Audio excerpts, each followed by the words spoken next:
Hey everybody, this is Rydo and we're back to another recording live stream of Hearthstone. Today is Friday, July 27th. I have a dangerous amount of no-dos in my system. Although, to be honest, a no-dos doesn't ever really seem like it does anything for me. And I need to get all of these daily quests done as quickly as possible. So, I see I have a challenge a friend, which I might need to get rid of because of just the fact that I don't know if I'm going to be able to get the... Let's see what this guy's doing. Spectate mode, I can't play because I'm spectating. This guy is playing a quest that'll...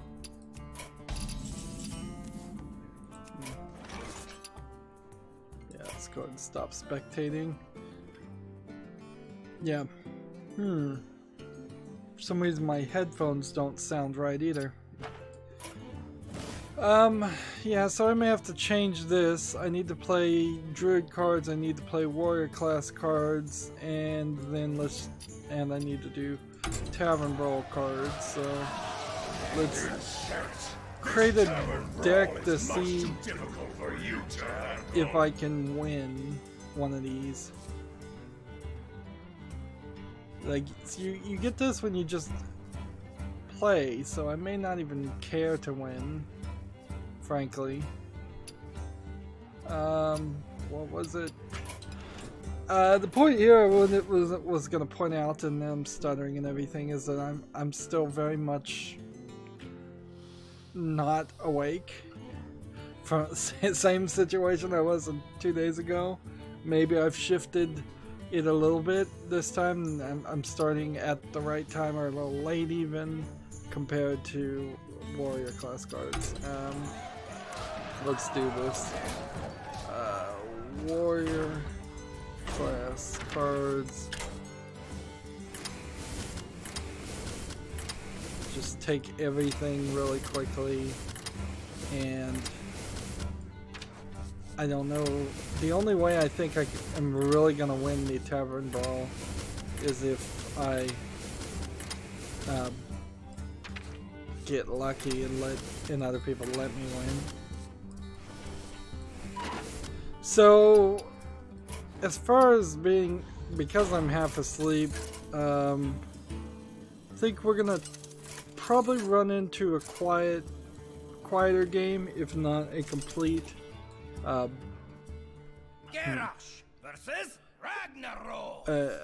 quiet game, if not a completely just muted playthrough. I've got to play, but that doesn't mean I really have to talk. There's not inherently news that has to be talked about, but there is certainly news to talk about that I want to clear off these things. I did spend the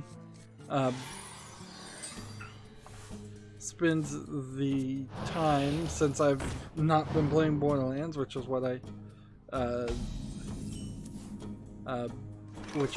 should have been doing, but I've been distracting myself with trying to learn the program in Python, which is very difficult for somebody who learned functional programming and also learned programming in C++,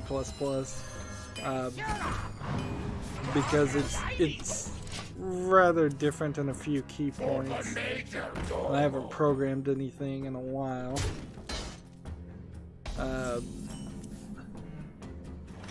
But yeah, I'm certainly not getting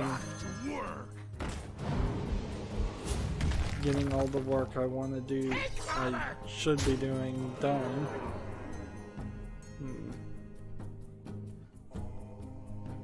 Let's go ahead and get this, do that. We've got an article here from TechRaptor. The Good Old Games Japanese sale features fantastic classic JRPGs. It's pretty much an an advertisement, but their suggestions are Agorist Generations of War, Earthlock, Hyperdimension Neptunia Rebirth 1.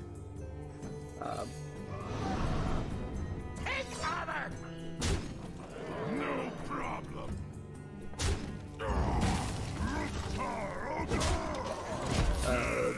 Legend of Heroes Trails of the Sky, Wise Origin. Please go away. I should beat you. That's it, I guess, for the article. Trying to just... you know, there probably is a way to speed up the process.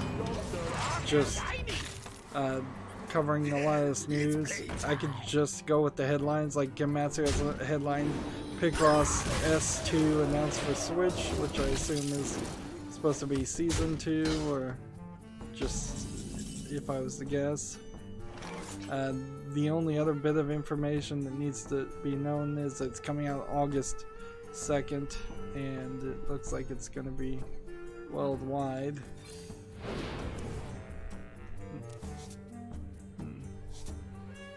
I feel empty inside. Just keep on playing cards. Strike. Job done.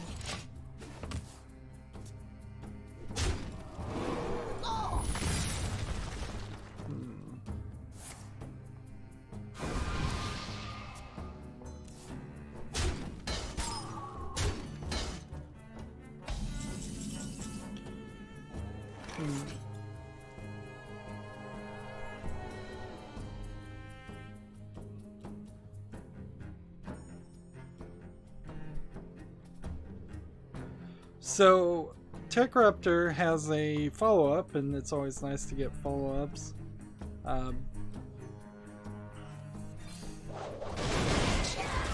To the single game that that was being held back from being released on Steam. So TechRaptor's article, the adult visual novel Shining Song Star Nova, I recognize the name, is now available on Good Old Games. With this, it's showing me an anime girl dressed up, I assume, as an idol singer. Her belly is exposed, and a shirt that has a large star pattern cut out of the midriff. Not anything too extreme, but pretty big.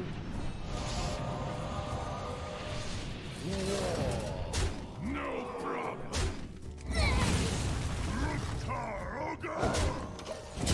So The icy winds of Northland will the consume your soul.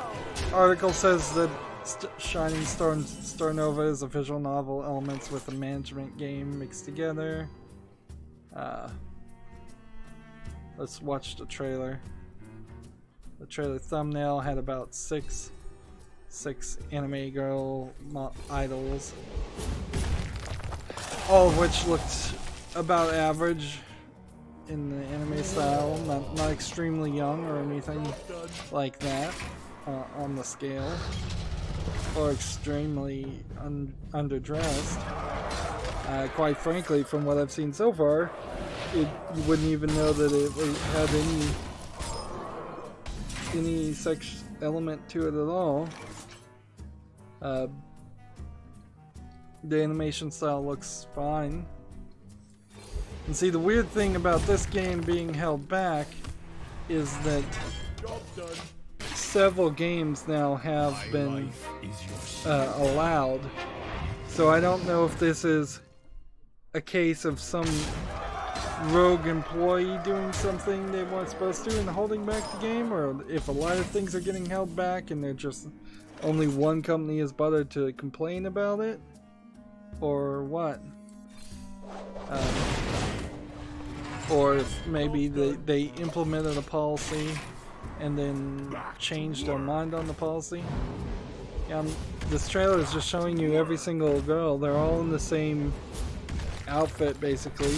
So the midriff is showing, which I don't think that's too much of a thing. I think I've said that before in Japanese culture. I don't think the midriff being exposed is a big issue as much as it would be in like the United States. I guess we'll just keep playing this and see, like, since I just need to play cards. The only thing was, oh man, if I had tried to challenge him right then and there, I would have potentially succeeded. It's a festival of me. Yeah, all this trailer is just Victory or death. is really just a small single images of the girls and text on screen talking about them. Yeah, it looks like there's 7 girls and that's about it. The second tweet from Shining Star Nova's developer about Steam delaying the release of the game is that they weren't given any timeline. And clearly it hasn't been cleared yet. The good old games version ended up getting some last minute censorship too, so this game is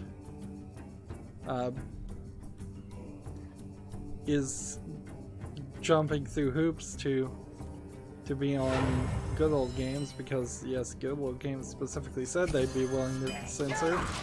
So you can also buy it on Nutaku, and of course good old games and Nutaku have an affiliate thing.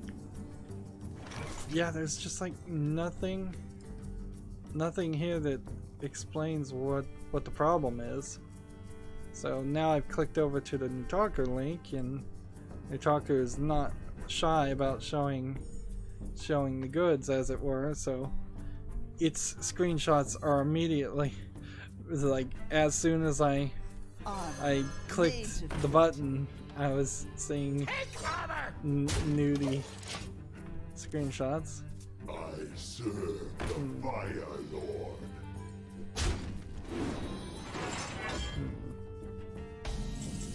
Yeah, but it still doesn't seem like there's anything too much to it.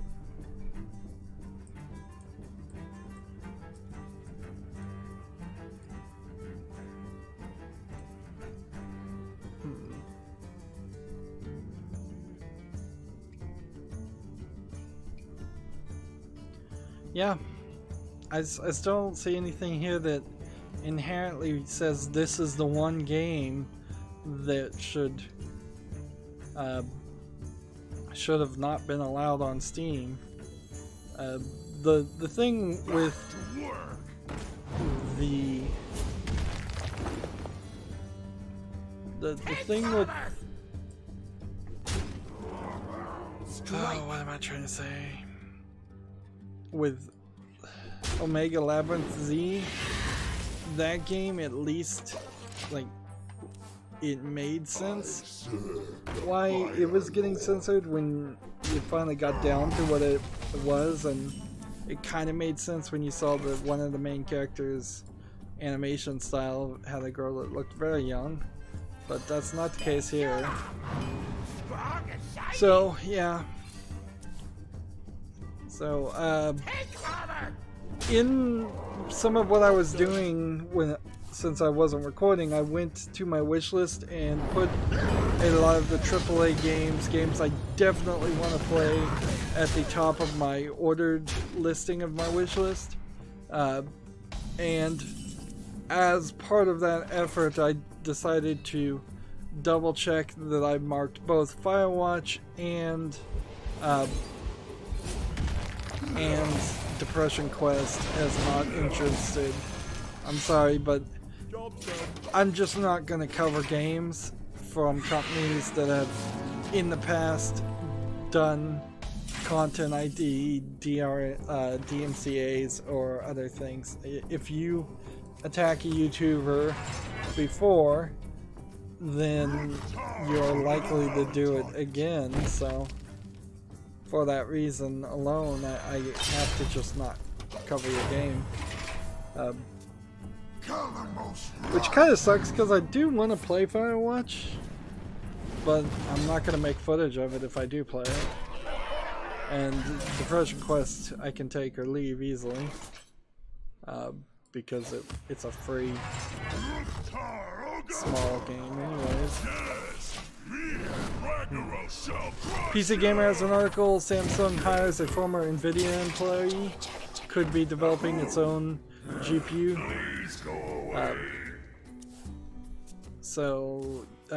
Yeah, that makes sense because if their memory chips that get put into cell phones were merged together with a GPU chip, and you weren't using like ARM technology that has to be licensed, that would make sense. Although it could be that they're making GPUs for PCs or something too, or they're not doing that at all. You could easily hire a former NVIDIA employee for a completely different type of work. Game that's a little overhyped by the mainstream media, Anamorphine, is coming out July 31st. Anamorphine is a very weird looking game, certainly, in a kind of wild experience game. It was originally supposed to come out in January, so it's 6 months past its date, which inherently, that's definitely not a good thing for what is basically just a small indie game.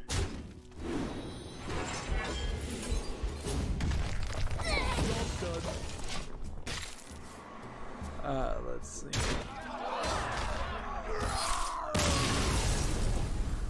Yeah, Anamorphine for the most part is this really weird, surreal experience looking game. I really can't even say too much about it.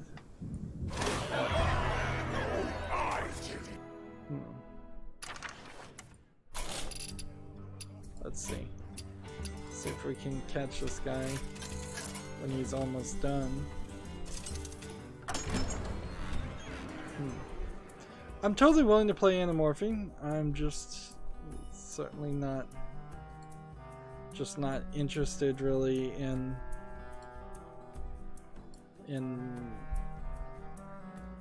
it being overhyped as something. Alright, so do I really want to watch this guy? No. Alright, let's open this. At this point,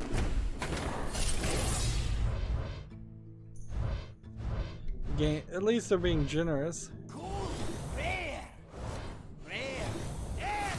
Got an epic, that's certainly nice.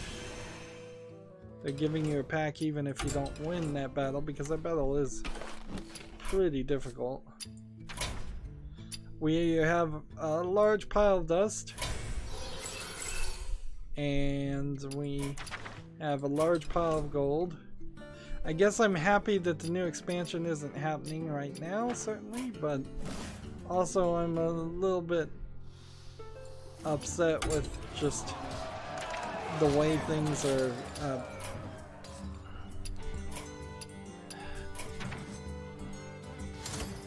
yeah, I don't know what I'm saying there.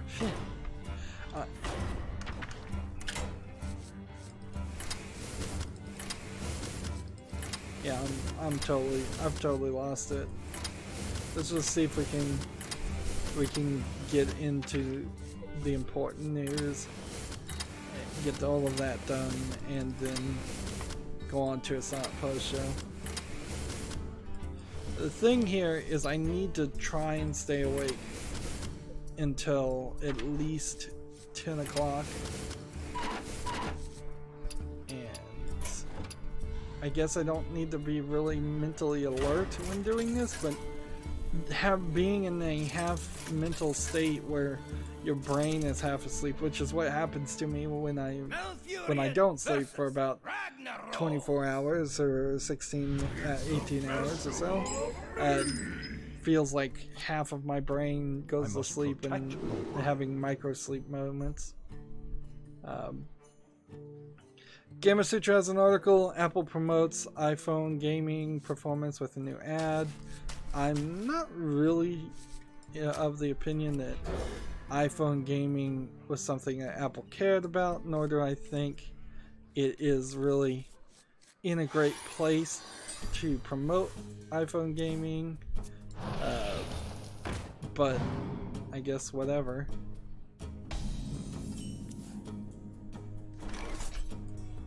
Alright, here's a bad looking game called Sweet Girl Adventure 2. It's 40% off for 59 cents, closing that tab. The game Stonehearth is out again, which is weird because I thought it had already come out. So it feels like it has come out now twice. My favorite.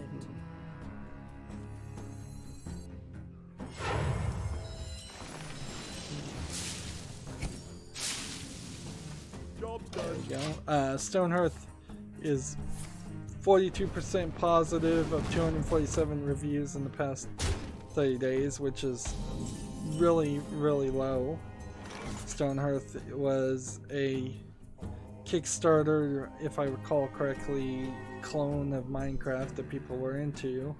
It's $19.99, but I think they abandoned any support for it, and by doing that they lost all goodwill that they had. So I don't need to do anything with Stonehearth. So I'll close that tab.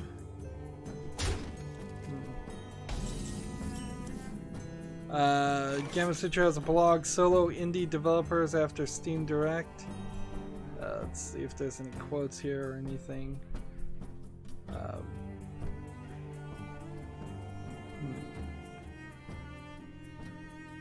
Yeah, it doesn't look like there's much of a quote. Let's see. We will devour this world.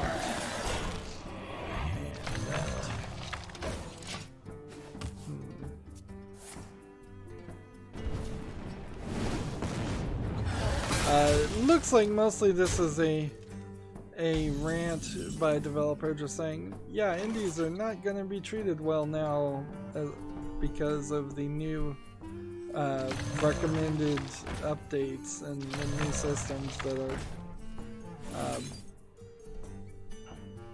and everything that's been added to Steam to make it a better.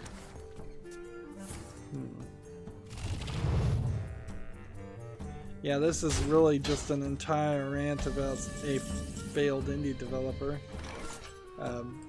Which, yeah, there's going to be winners and there's going to be losers, unfortunately. That's a capitalist society and the execs in the usual. What is this guy going to do? I haven't ever seen this animation. Living bomb. He's going to blow up and do 2 damage to everybody. If I was to guess.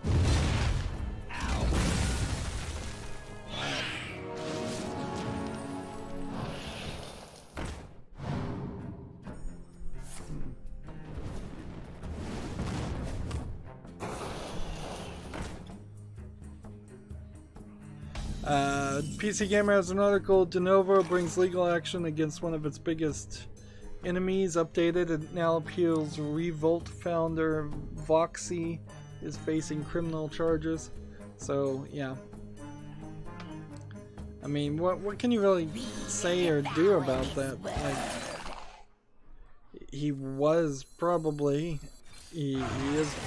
guilty of hacking Denuvo. I certainly can understand why people would want to hack de novo and get it out of software. But yeah.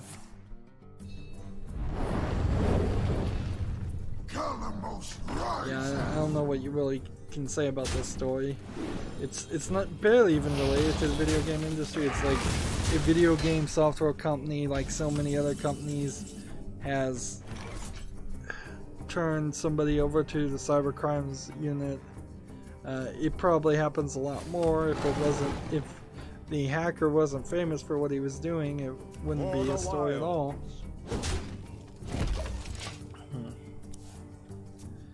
Let's see, moving on, Your Gamer has an article, Ninja Theory's remarkable Hellblade Soon as Sacrifice gets full VR support next week. I also saw that performance will slightly be improved because of the update, which is great whenever I get that game. I do want to mention I did the 5-year anniversary update of Rogue Legacy and played it for a little bit and made another episode of that series for whatever that is worth.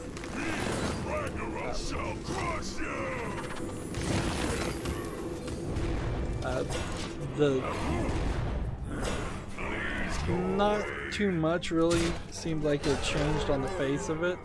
I think you'd have to really play the whole game from scratch or continue to be playing Rogue Legacy 5 years on to get a lot of experience.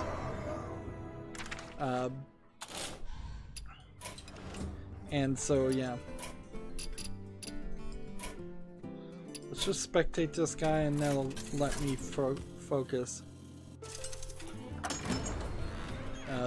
on just news for a little bit.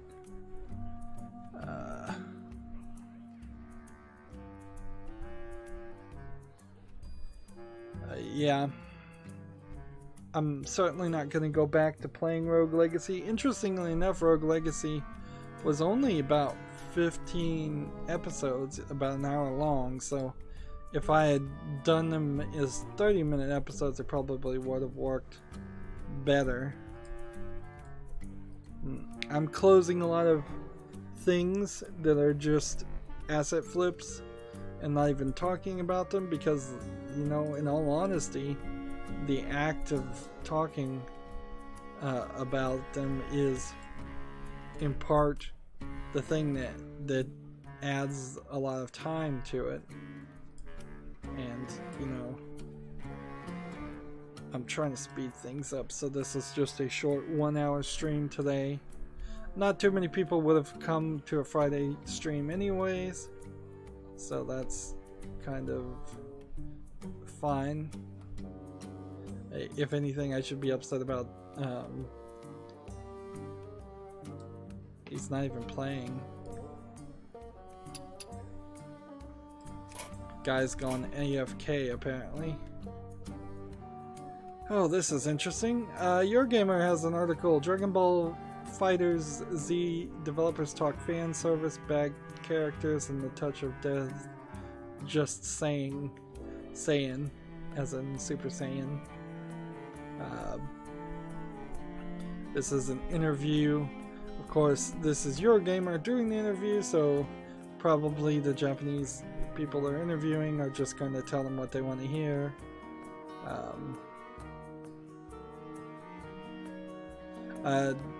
The funny thing about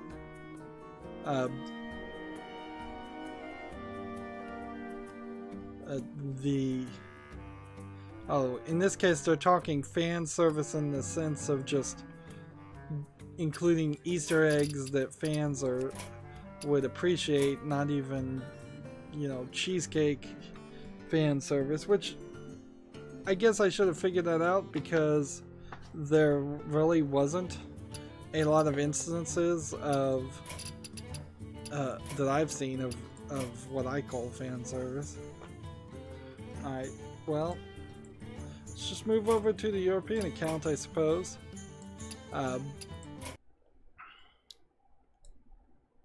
Yeah, if they were talking about the cheesecake, you know, fan service, tight clothings on the female characters, which there aren't many, or the male characters for that matter. The Japanese people would just tell them what they want to hear anyways. So yeah, that's an interview. Maybe I'll read that later. Relax. Take a breath. I only have 2 things to do. Let's see. There's no indication of when this actually ends. We've got to trade one of these. Who do I want to play as least warrior? Alright, let's go into priest's game.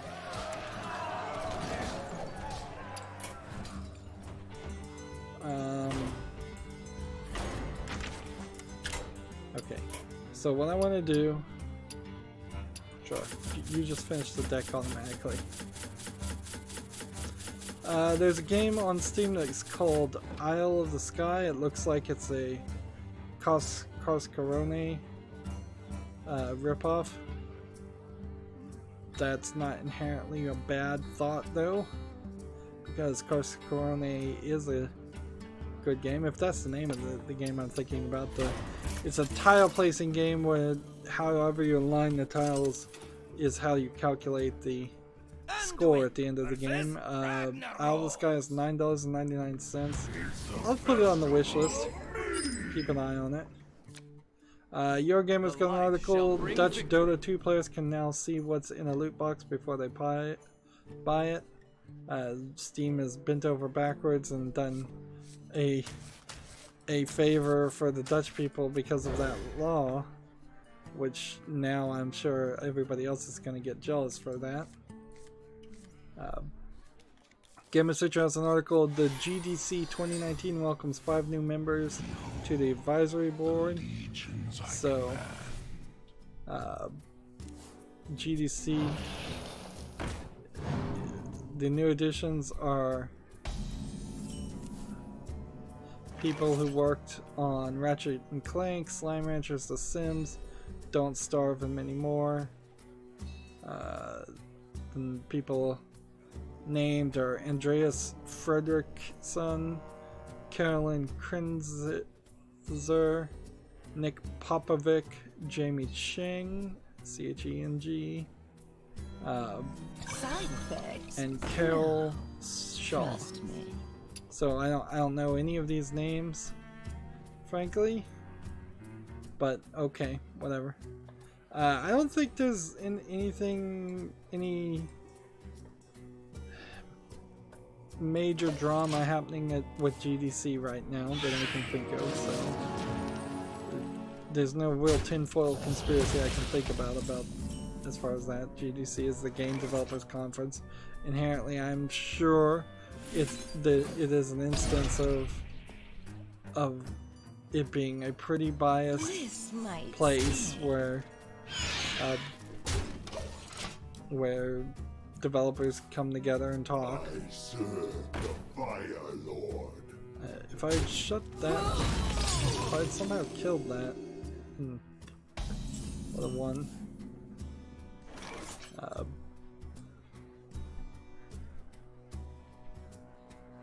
I don't need any of you.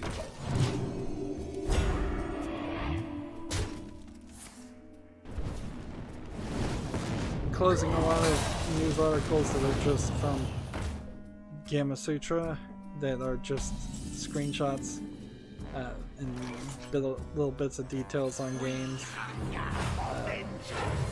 Those articles, inherently, I've seen so many of them now that it's Gamatsu. It's not Gamasutra I'm talking about. Come to think of it. But I've seen so many articles like that where they're just showing off a screenshot. At best they have a release date, but half the time they don't, that there's really nothing to say. So I'm trying to close and filter out all of that stuff for today. This is way too laid back, certainly, for my... This feels like how I was when I first started streaming. Just way too laid back. Well, I'm on another account though, so that wouldn't matter. Just go into change.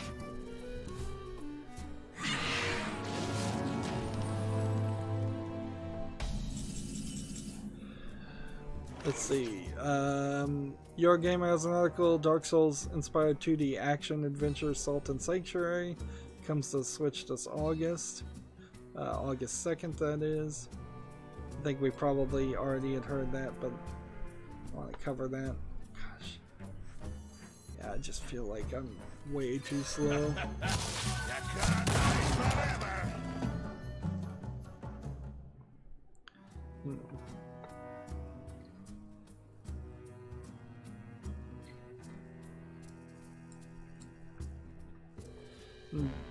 I'm just looking at games, and if I don't see anything to say about them, I'm just gonna ignore them. Gamasutra has a blog From Consoles to Steam, Lessons Learned and Questions Raised from Lightfield. There's a this is the launch and launching the Hyper Edition of the game Lightfield. Gotta end my turn. I keep forgetting. Even the sound effects don't sound right. I don't know what's going on with my hearing.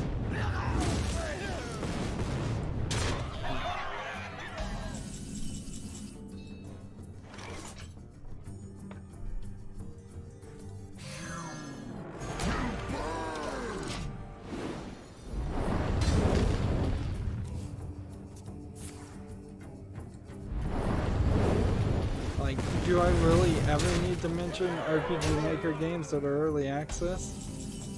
Like, this one looks like it might be an Indian, Eastern Indian game, Tales of the Mahabharata RPG Maker game. Which, okay, that's something different at least, but it's $4.99 with no discount and early access.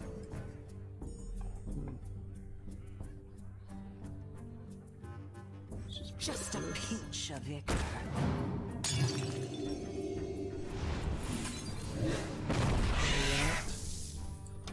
Turn.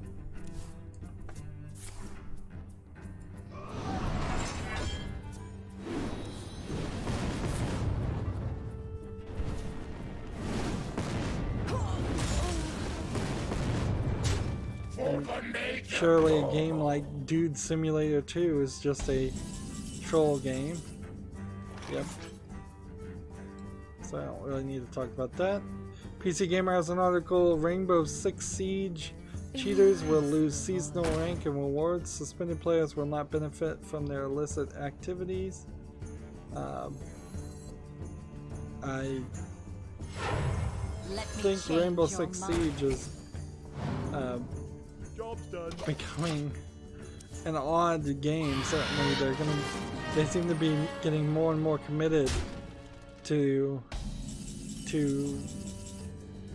filtering out the bad players, but I don't think that they particularly have enough good players in the first place. Let's negotiate. You concede, and I'll let you have your command. Play ball. Feel my pain. Obey. I'm just gonna lose.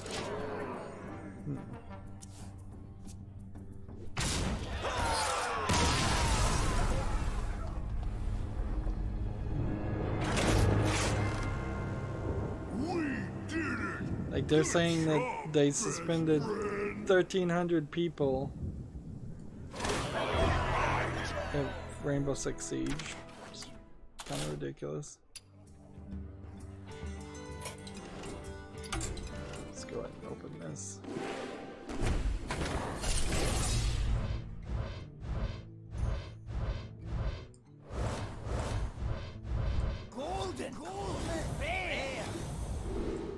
I guess I'd have something more to say about it if I cared about Rainbow Six Siege though, so let's move on. Let's see.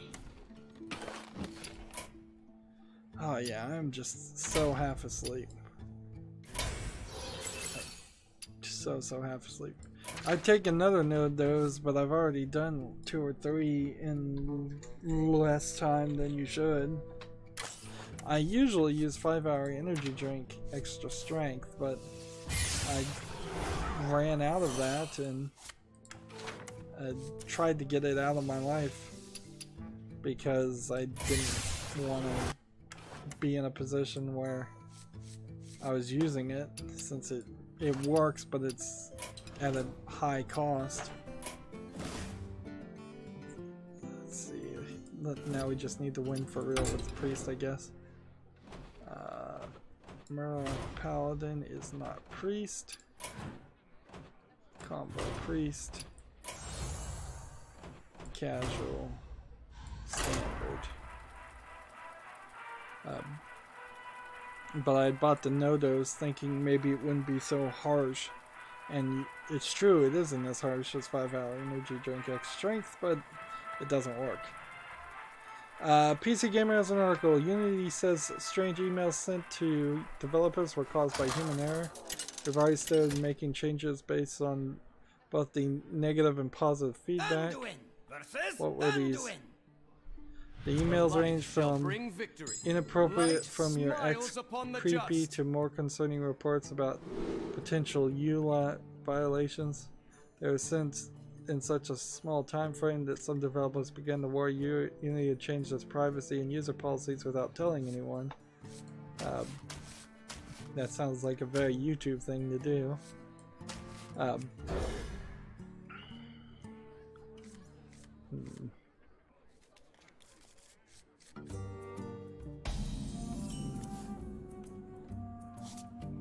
Job's done.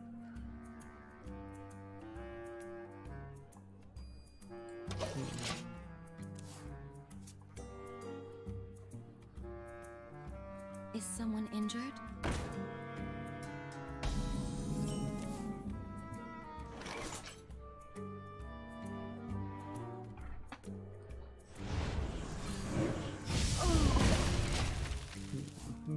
I'm reading this article.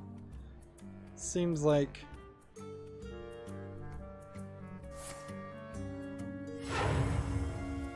somebody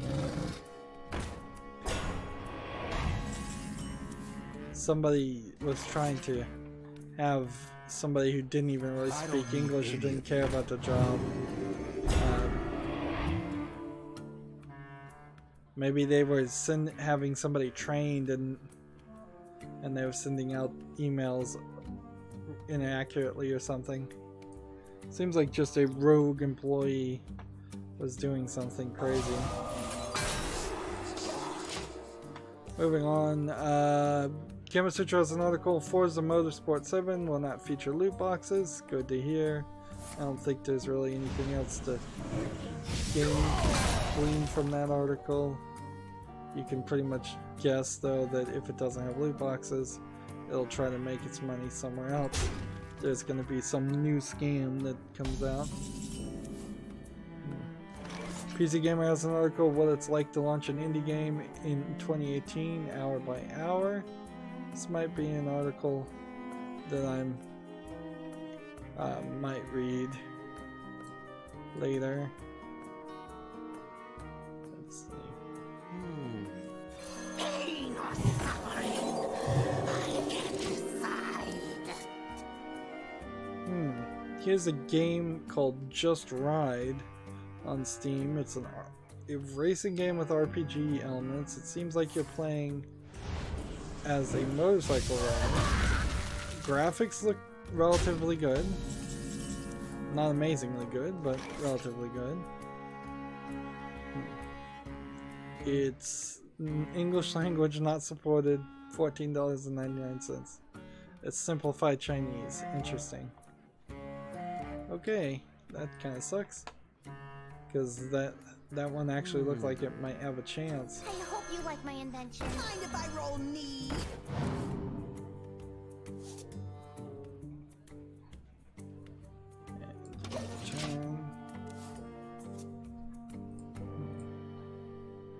Tazdingo! Yeah. No, how much I have open. Gematsu has an article, Shadow of the Tomb Raider treacherous traversal trailer. Say that 3 times fast. So, yeah. You can see her doing her usual thing that she does in the new games, which is frankly not much as far as the transversal and ability. Yeah, I'm not seeing any real new mechanics in that trailer at all. Injured? It's just everything that Rise of the Tomb Raider you could do was the same thing I saw there. PC Gamer has an article, Intel expects systems with 10 nanometer Cannon Lake CPUs to finally arrive in 2019. The 10 nanometer process very possibly won't really be 10 nanometers, as the current process really isn't like that either. But ignoring that for a moment, you do have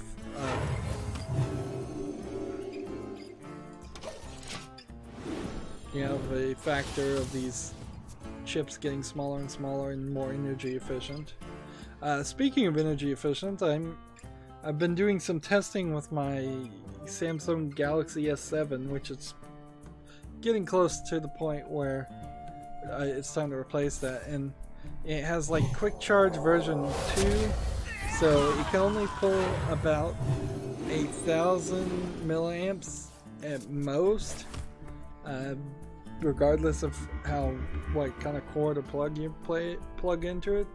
Unless you turn off the screen, then it can immediately jump up to 2,000, which seems rather odd. And that's weird, because if you've got a broken cord, a bad cord, if you don't have it plugged, a transformer that's giving it much, you can easily have it plugged in and still have the battery draining if the screen is on. At least that's where I am at with it right now. Let's see.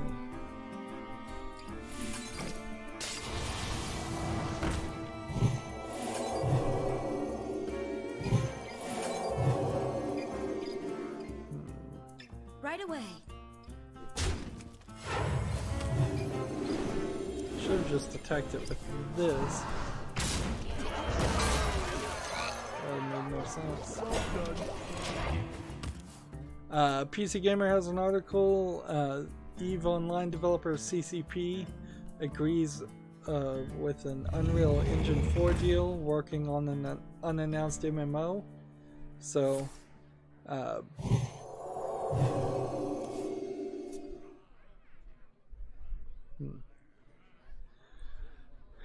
the way this is written is crazy, because it should be agreed on a deal with Epic Games, and on is missing.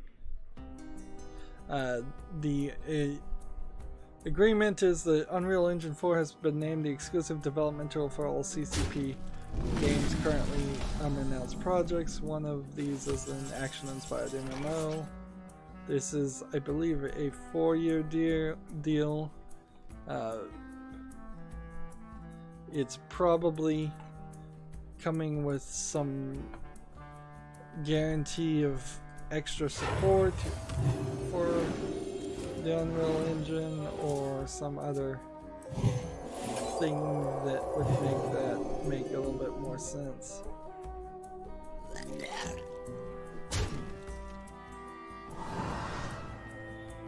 Seriously?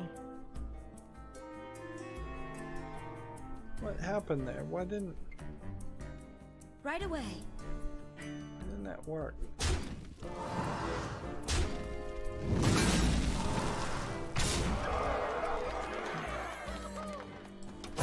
Quickly.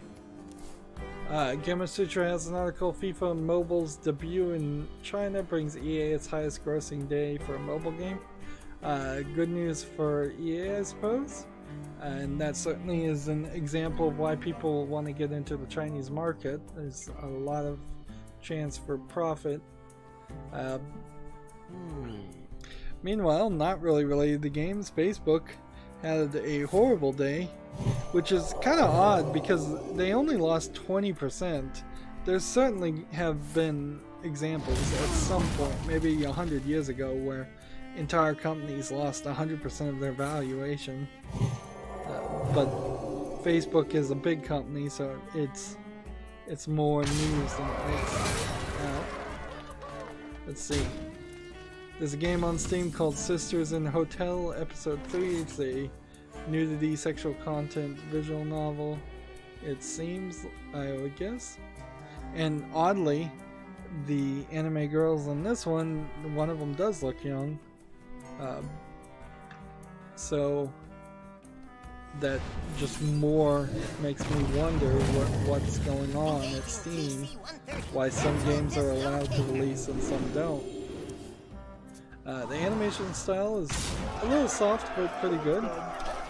Here.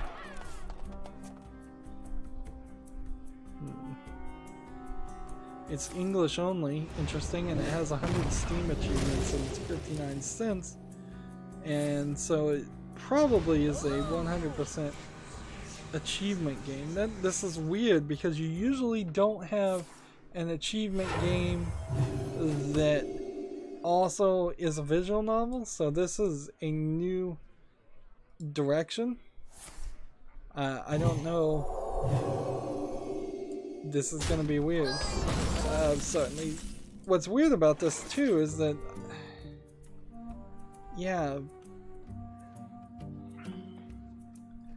it actually looks like a visually appealing game. Now that I've seen that it's an achievement game, I went and looked at the other games this developer's released too, and I have found that it seems like all the Sisters in Hotel 1 and Episode 2 are rated mixed, so they must be like incredibly short.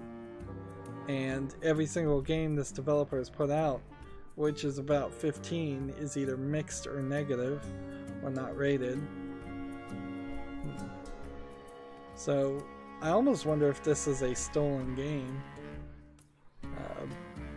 That might be the case. Let's look at the reviews for the first game, Sisters in Hotel, and see what the complaints are for it. Because it had, first game had 7,140 achievements. Wow, so that's crazy.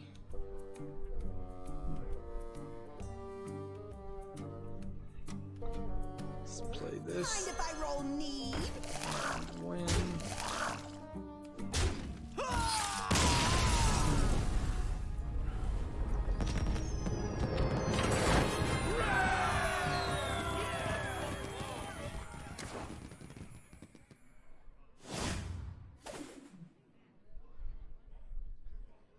Hey, there's a new quest. Interesting.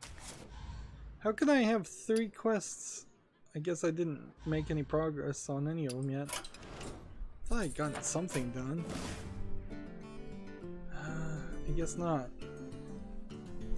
Gonna have to win with the Hunter Mage too. Oh man.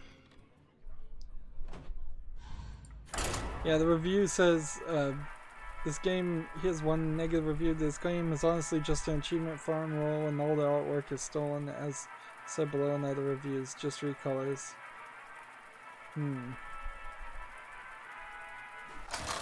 So yeah, I don't know if the artwork really is stolen or if it's something that can be bought and reused. For Doomhammer. The light But shall certainly bring victory. that's a new avenue that is going to confuse the market, certainly for me, if we start seeing a lot of visual novels that are actually achievement games and are bad. Let's see. There's a game on Steam called Bonsai Royale. It's a top-down, looks like twin stick shooter game. Online multiplayer only, so I'm never going to play it. Early access, $5.99. It's about as much as I want to talk about it, so Is someone injured? On. Is someone injured? Job's done.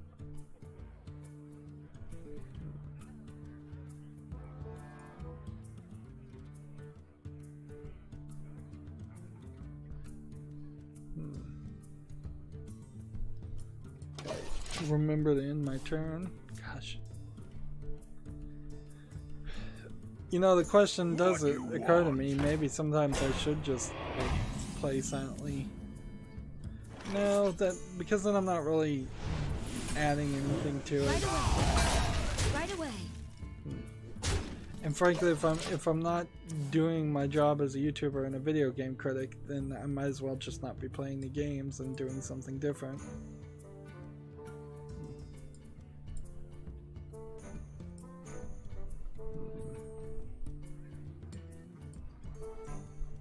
See, I'm just looking at games right now, and if I see anything that seems like it's worth talking about, I'm talking about it. If not, I'm either closing it or leaving it for Monday, which Monday also may be a weird day, certainly, and so I don't know how much streaming I'm going to get done Monday Job's done. either. Just try to get some of this down though.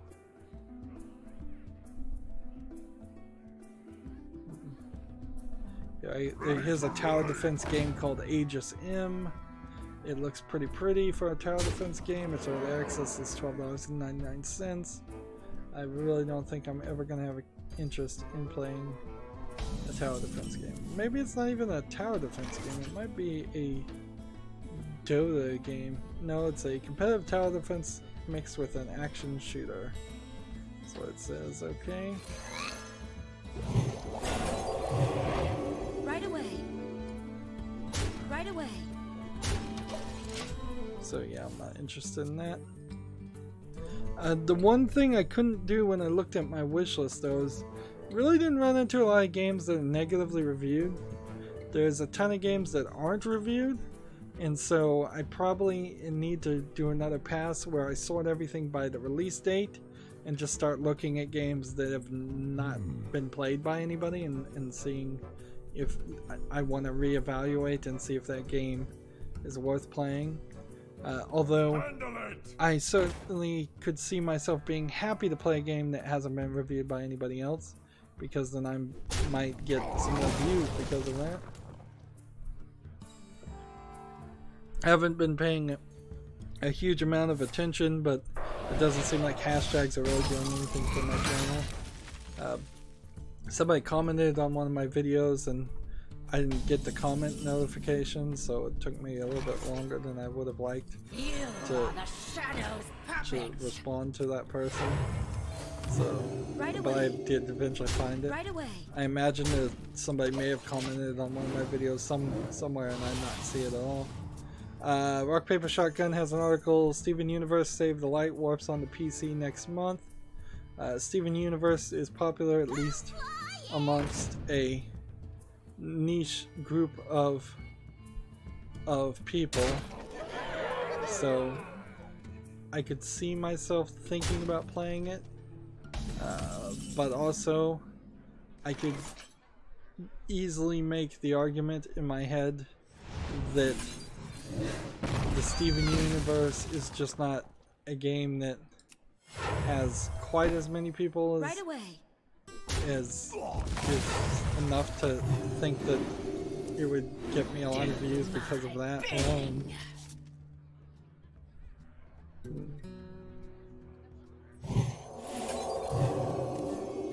Right away.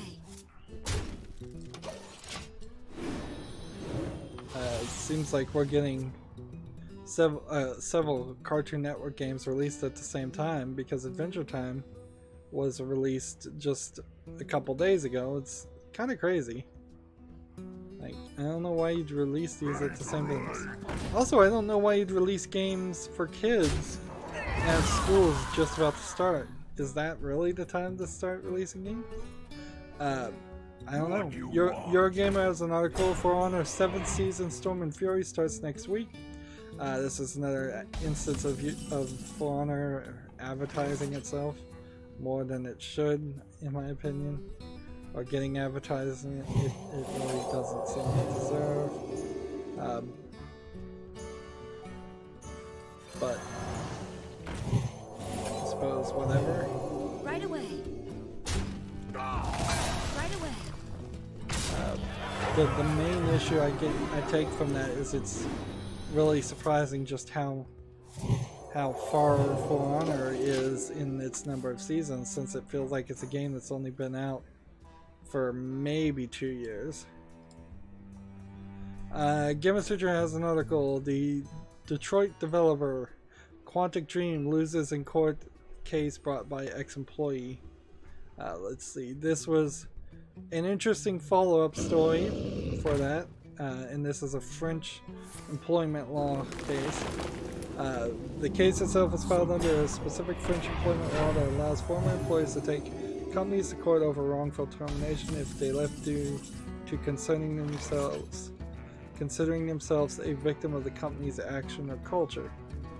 With guidance from the French journalists familiar with the law, your game extended it as a notification of termination made by an employee who considered themselves a victim.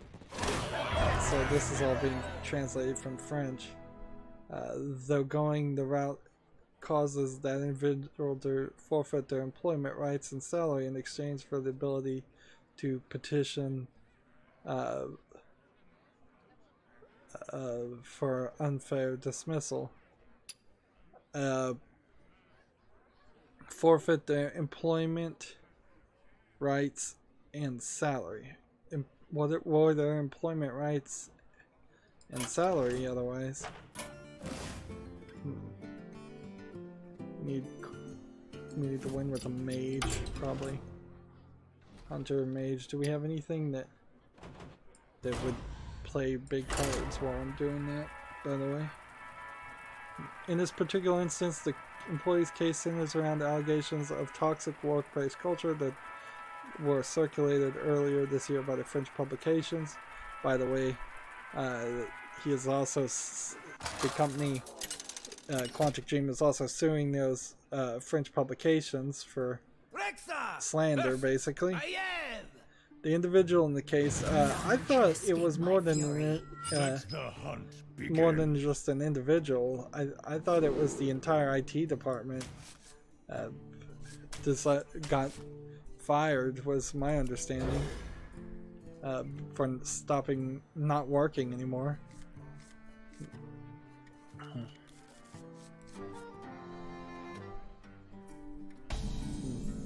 Since the court ruled in the favor of the ex-employee involved in this case, the individual's departure from the company is now to be treated as an unfair dismissal, though Quantic Dream can appeal the decision. So I imagine they're going to appeal the decision, and I wouldn't be surprised if this goes back and forth. Court cases are certainly like that. Let's see.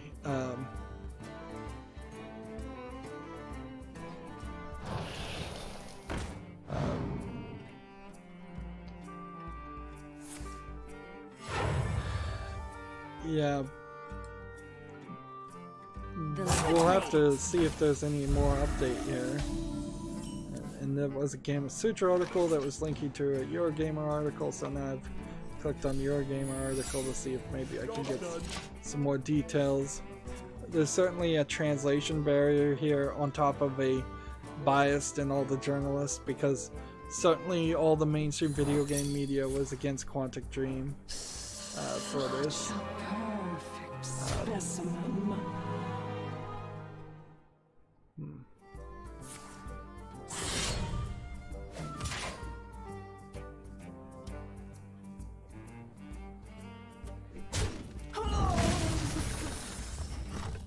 Yeah, there doesn't seem like there's really any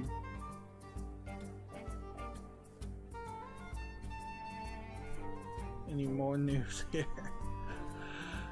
Yeah. I wonder.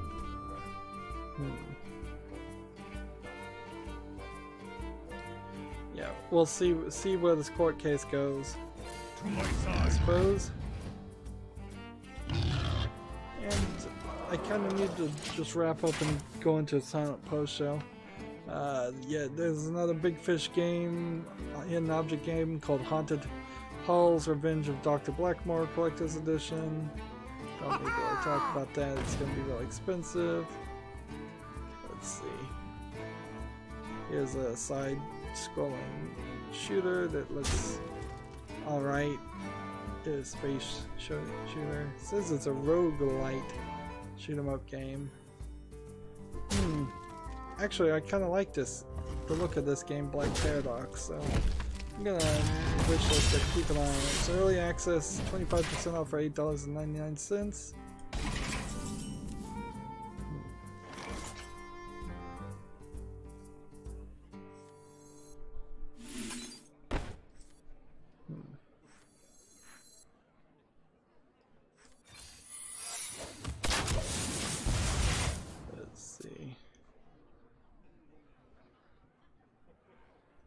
Don't need to talk about that game. See, Rock Paper Shotgun has an article, Unknown Pleasures Defy the Sun's Wrath with 5 new unsung games. Unsung games like Rock Paper Shotgun might just be the games you missed, same thing PC Gamer does.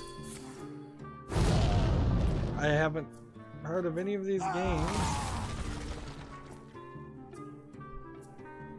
Certainly, but none of them look amazingly great either, so I'll check those out, I guess, later.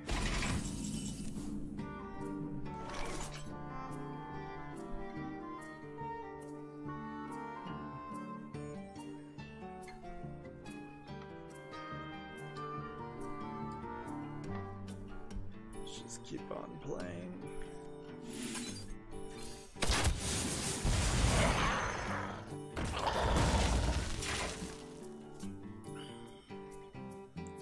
PC Gamer has an article, Fallout New York mod shares progress with lovely new screens. So this mod's still in work. Fallout New York, I don't know if you really can do much with New York unless you're doing like upstate New York for the most part and staying out of Manhattan, because Manhattan is such a dense area and it's surrounded by water, so all the water would probably be radioactive. And yeah, I don't know what you do to make that an interesting experience for the Fallout universe. Other than maybe scale it up and it takes you an hour and a half to walk from one of the thin side, one of the narrow sides of Manhattan to the other side. Then it takes maybe 3 or 4 hours to walk from the long tip to from the tippy top of the long side to the top of the narrow side, or the bottom of the long side. I suppose you could do something like that, yeah. But I still don't know if that helps too much. Job done.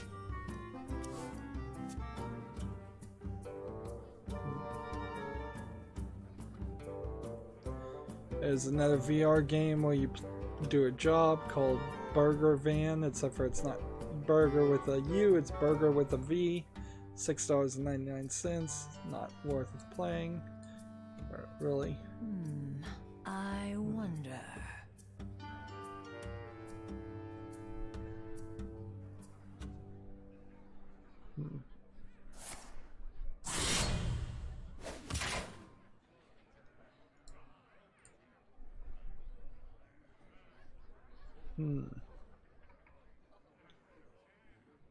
There's this online multiplayer game called Sniper Strike Special Ops. It doesn't look like an asset. Actually looks pretty good. Fortunately, it is probably a game, it's free to play, and it's a game that I imagine does not have much of a single player element. It does say you can play it single player, but I don't know how much I trust the labeling on Steam. So yeah, there's a game to talk about. According to Gamematsu, God Eater Online to end service on September 27th. I'm not sure God Eater Online was ever started at all in the West, so this is something that's probably mostly only going to affect Japanese people. That's what it seems like it's saying. And I'm just so half asleep. Kind of glad nobody came on the chat, because that wouldn't work. Gamatsu has 20 minutes of SNK Heroines Tag Team Frenzy gameplay. I don't know if I need to really see another 20 minutes or any more gameplay. And anytime you see more than 10 minutes of footage, it's usually in the style like this video where it's the developers or people promoting the game playing it, and then you're seeing footage over the edge of the screen, so it's not like a full screen view. PC Gamer has an article. Marvel Ultimate Alliance 1 and 2 are the latest licensed games to leave Steam, which is weird because I thought that game had already left and come back on Steam. So yeah, this is interesting. I suppose that they weren't particularly great games and they didn't run particularly well on PC anyways, but it's a shame to lose them. We'd already lost all the Transformers games and Deadpool. These are all Activision games. Need to play things that cost $5 or more. I don't know if I even have something that's designed to do that.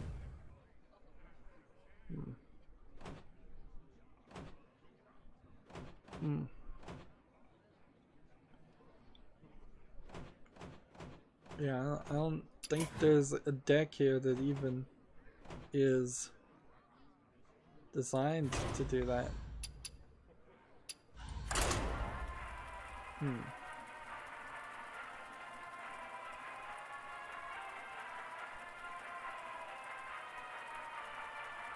But yeah,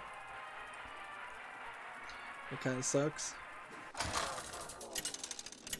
Let's see, what game is this? There's a game called Archangel, the House of the Seven Stars. For Doomhammer. It seems like it might be an older game, but no. It seems like it might just be a AA game. Yeah. Animation style doesn't look great, but looks good enough. Says it's an adventure indie gore violent game. Looking at trailers, looking at very varied environment that looks like it was handmade for the most part and not just asset flips. Yeah, and it seems like you walk around and you're trying to solve an adventure. Let's see.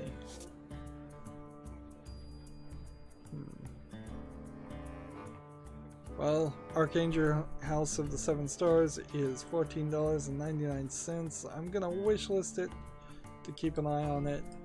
It looks like a real game, which is now the low standard that we're holding games to.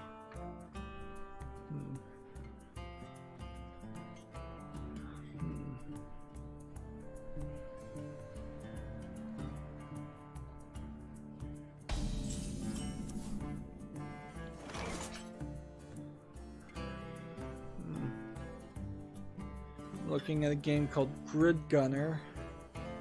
It's a very zoomed out, pixely graphics looking game. It's half shooting bullet hell game and half racing apparently. Interesting idea, but I don't think I'm sold on it at all. Yeah, the graphics just don't look good enough to interest me.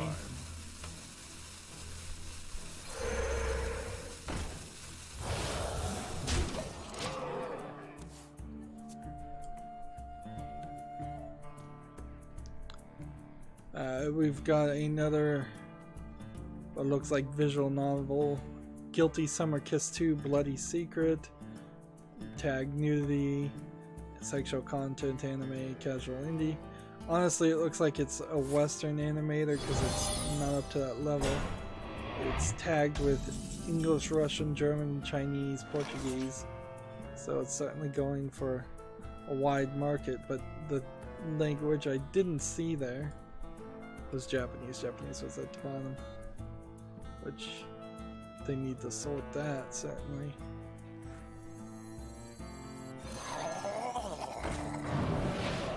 This is an interesting trailer because it's showing these anime girls in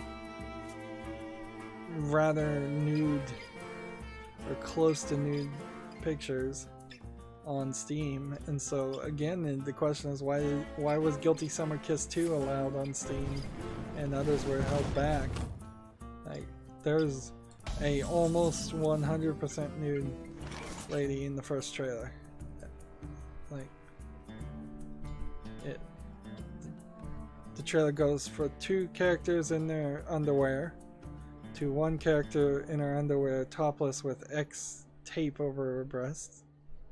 I wonder. Yeah. This doesn't really look like a game worth playing though. See, I'm looking at the other games that they developed. Let's look at the first game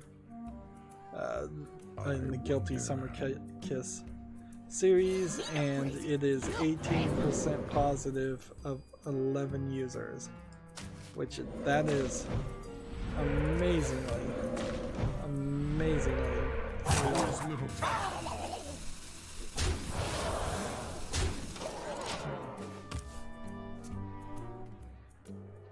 And was this an achievement game? It has 19 achievements at $6.99.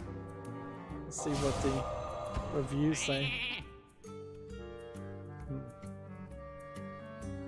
Says there's no real story of any kind, and you either fail and restart, or start dating one and restart. Either way, it takes about 2 minutes. This game is extremely lacking substance, and I highly discourage anyone from buying this.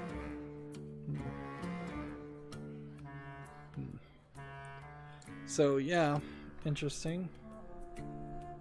I wonder. Let's play this. You crazy. You crazy.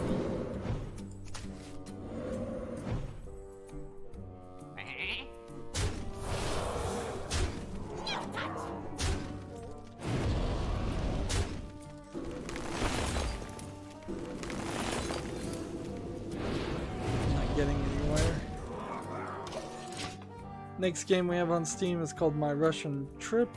It too looks like a Western JRPG, no, not JRPG, just anime visual novel. Let's see what languages this one is in. English and Russian. Interesting.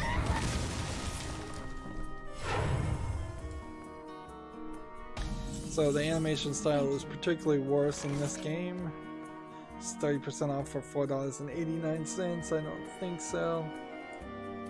And see if they've developed anything else that would be even worth mentioning. No, I think this is just kind of a guide, just a releaser of games that tries but doesn't ever really do that well.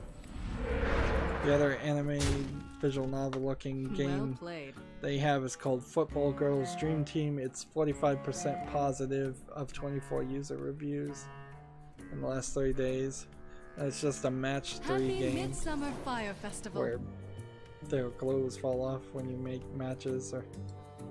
So moving on.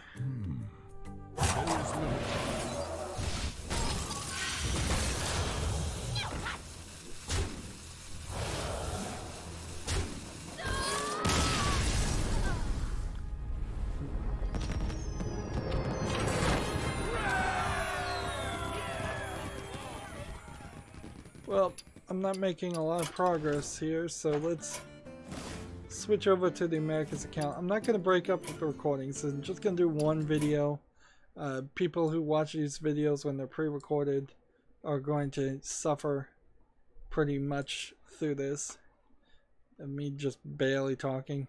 Rock Paper Shotgun has an article, Vampire improves performance in its latest patch. Will add a story difficulty level next Where have your journeys taken you? next time it patches, which okay. Let's see. Let's come over here. Let's re-roll this. Shaman and Warlock class cards. I think I can do that at least on this deck. Let's see. Classic Warlock. Might as well play ranked. Moving on. You know, I don't even think I'll do a post-show, silent post-show, frankly. I may just take it easy and play without streaming. Watch your... There's a game called Post-Human Sanctuary on Steam. I like the comic book art style and the cutscenes at least. It says it's early access and early access with gore and violent. And I don't know why they started adding early access. It looks like it's a turn-based RPG game of some sort. It has an interesting mechanic in which the screen folds in between, so there's a larger distance between you and the enemy. Let's see. It seems like there's a building mechanic in a tile placing game. Well, this game is early access for $15.99, Post-Human Sanctuary, and I think I kind of want to wishlist it just to keep an eye on it.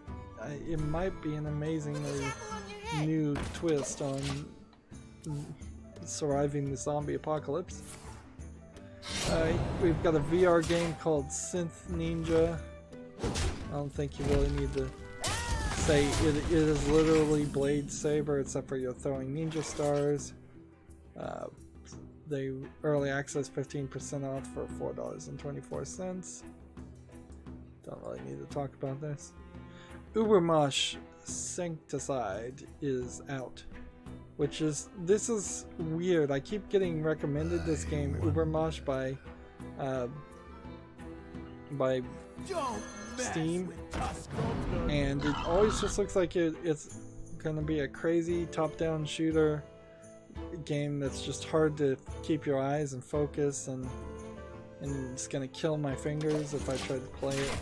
So I've seen the Ubermosh series a lot, and I always just reject it. But this new one, Ubermosh Sancticide, is 10% off for $2.69, and you can get the entire bundle of games for $9.99. I guess that's all I really have to say there. Let's go ahead and play this.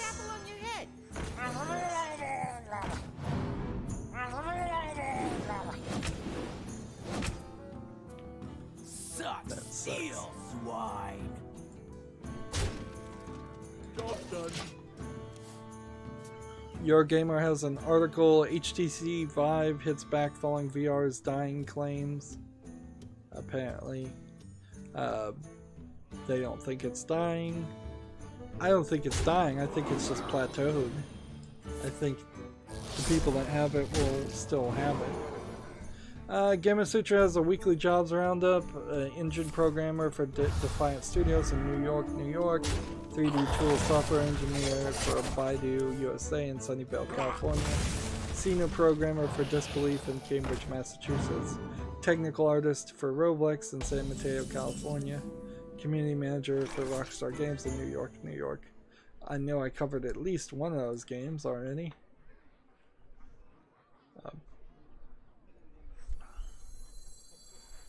Let's Don't do this, mess with this, us. Why? This game is not in English. Yep, this is a Chinese only game, so I don't have to talk about that. The Binding of Isaac card game, The Four Souls, has raised, I believe what this article from GameIndustry.biz is saying, is they've raised $2.65 million, reaching over 5,000% its goal. That's because if you supported it, you were getting exclusive cards in this card game. Binding of Isaac, a very, very popular game, despite whether or not you like the artistic style or not, and twisting all the items into a card game mechanic is an interesting thought, certainly. Unfortunately, I don't think I'd ever find too many people that would be willing to play it with me, so like I wasn't interested in that. Let's see. Watch your back. Your soul PC Gamer has an article, Ni no Kuni 2 free DLC adds new bosses and quests due at August 9th. Let's see, I'm trying to play Warlock cards, so let's only keep Warlock cards. More DLC packs are due this winter and earlier next year.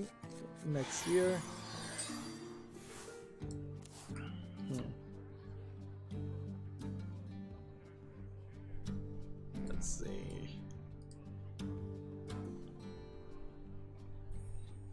What kind of game is this? Mobile port looking game called Jolly Battle. Looks like Candy Crush.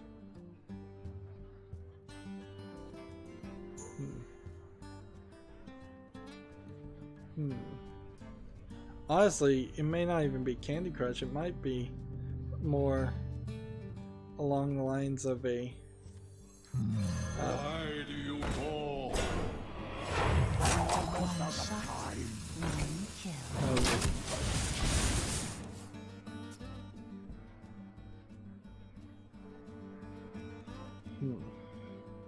What is that? Battleship. Might be something like Battleship. Yeah, I don't see anything that would interest me in playing Jolly Battle. It's 40% off for $1.79. For that price, it looks like a cell phone port. It's probably not too expensive at that price, though. Boy, was I misreading the name of this game. I thought it was called Bomberman, and I'm like, oh, is there a new Bomberman game? No, the game is called Boobserman. B-O-O-B-S-E-R-M-A-N. And it seems you are like a window washer who is placing bombs on a billboard, and the bombs are blowing away clothing on anime girls that in small portions, so you're kind of doing this frantically paced thing, trying to reveal underwear and perhaps more. Probably have to go in a couple different layers if it shows anything more. It says it's an adventure indie single player anime nudity as far as the tags. And all the screenshots are basically the exact same screen. So this is one of those games where they bought or stole a collection of anime girls, and half the time when there's a game like this, they don't even match the same art style.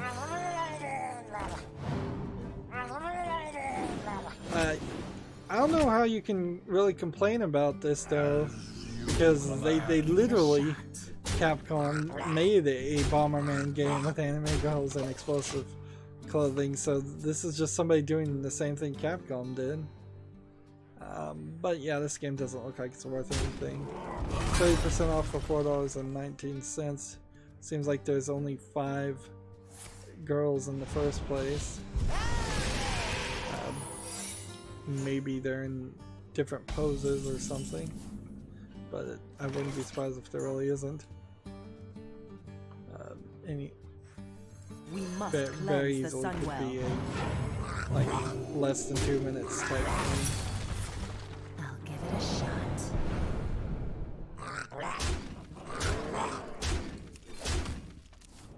Job's done. Let's see. Yeah, and this is the only game by this developer. Interesting. Let's see.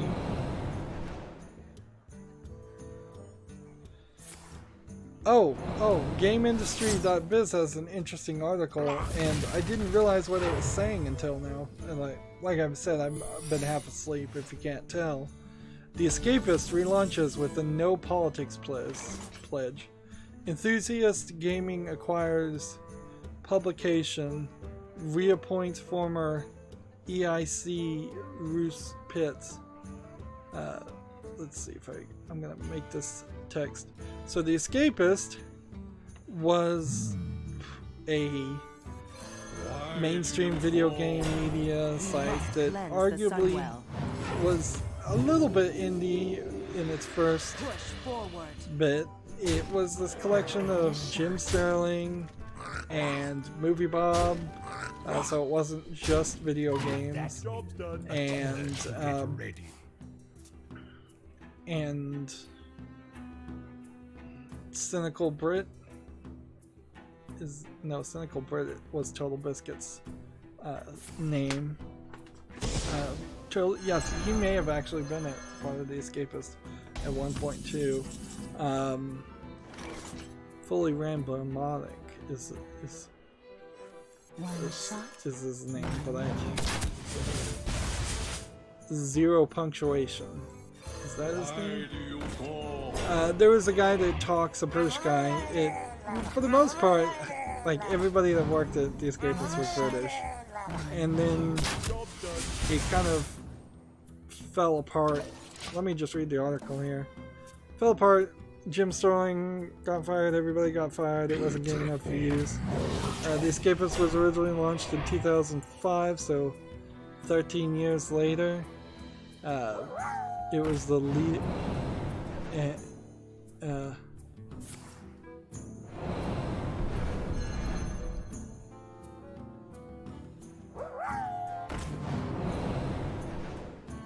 let's see.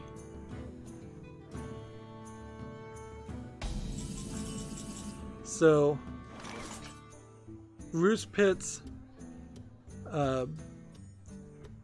originally launched it in 2005. He led the place for 5 years, and then he Roos Pitts led the site mid-2009 to 2011. When at 2011 he departed to help launch Polygon. So Polygon, we know, is full of very political SJWs. So he went on to form something extremely political, so I don't know how they're relaunching with a no politics bent. It seems like that's not going to work at all for them. I don't think they can do that. I'll give it a shot. I'll give it a shot. Let's keep on playing.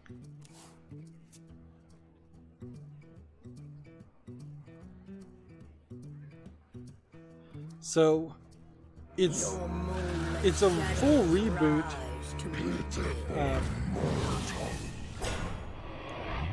Let's see. For the Escapists, because everybody was fired.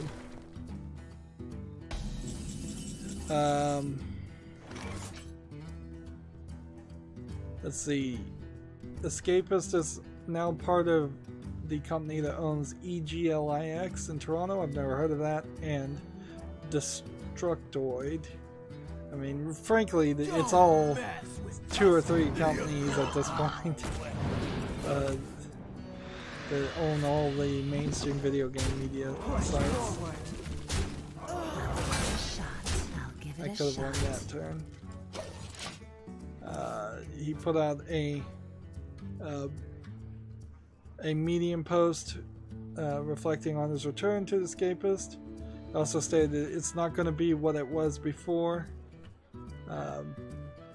Quote, "One thing I can tell you without delay or equivocation, we're leaving politics at the door. Most of us have thoughts about politics just like most of you, and because we're creators, those thoughts might show up in our work. Avoiding that would be unnatural. That said, I can promise you no one here will share their politics in an attempt to convince you that you are wrong, and your worth will not be calculated based on whether or not you're on the left or right. Politics are everywhere, but they don't have to be everything. We're going to focus on what's fun, and we hope you'll join us in that." I imagine this is probably a very good way to relaunch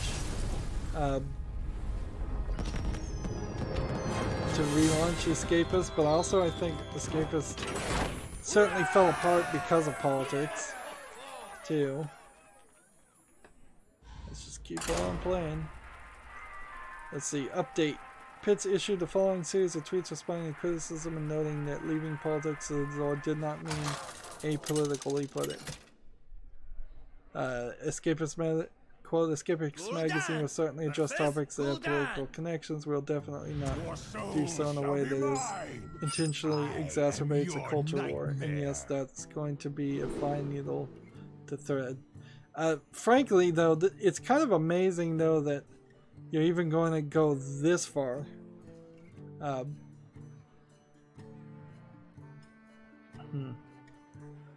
It is kind of amazing for how extremely left-leaning the rest of the video games media is. I wouldn't be surprised if you start hearing stories from other people complaining about it. But I'm noticing that in general, a lot of people just are logging off of Twitter. And certainly with like James Gunn being fired, a lot of people are deleting old tweets and such. Let's see.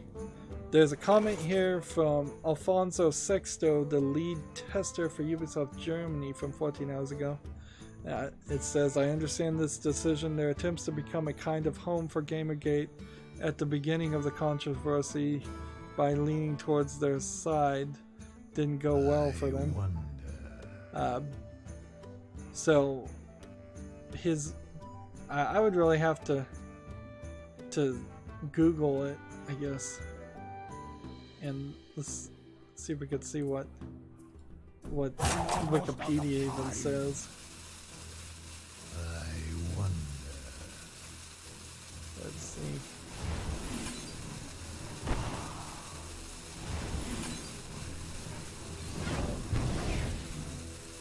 One shot,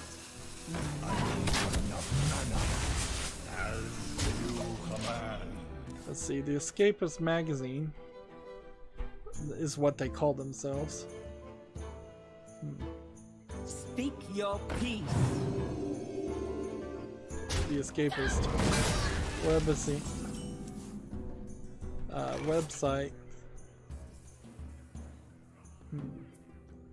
Let's see. Trying to see if there's something I can get from this. I wonder. Trying to look to see what Wikipedia would say.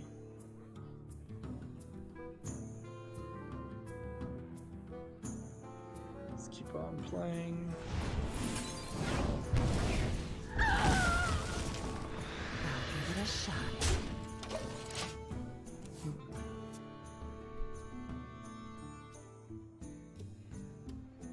Yeah, 0 punctuation and judging by the cover apparently are the only things. I didn't even know judging by the cover. I guess, which is also made by 0 punctuation by Ben Yahtzee Croshaw, who he's kind of irrelevant too. I watch him on his YouTube channel and he posts things like several weeks late on that, but like everybody at Escapist lost their relevance at the height of when they very possibly would have it. There's a whole list of games and things canceled here.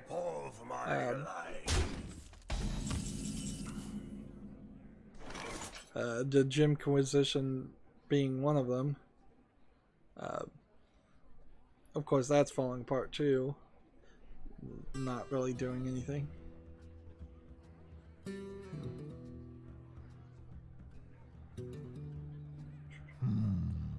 Let's play.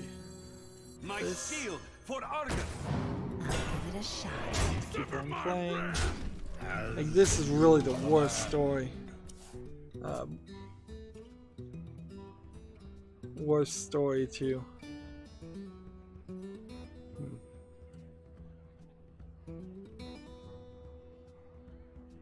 Around the end of July 2011, there was a dispute between the Escapists and the team that provided content for the show Extra Credits. After not being paid for months, the Extra Credit team needed to pay for surgery for their artists. They began a charity fund separate from the Escapists and received substantially more money than was necessary. They plan to use extra money to create a game publishing label. The revenue would go directly to fund it. Escapists stated the money should have been used to create more episodes of Extra Credits for the Escapists and to compensate Themis Media for donation incentives such as premium memberships and t-shirts. As a result, Extra Credits broke ties with the Escapists, and the show has since aired on Penny Arcade and Screw Attack. 2 more irrelevant things. Like, there's so much of this video game culture that I was into that was going on. It was a great time before it all fell apart, and it wasn't all Gamergate either. It started falling apart before then.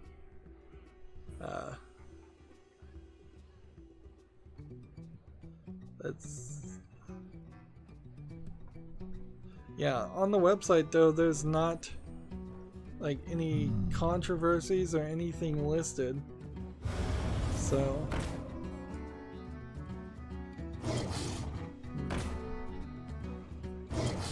and the weird thing is, I was thinking they were talking about the Escapists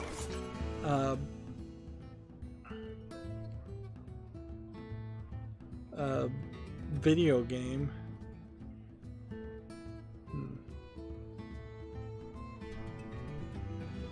Let's see. I wonder. Yeah, I don't even know if I want to go further down this road, frankly.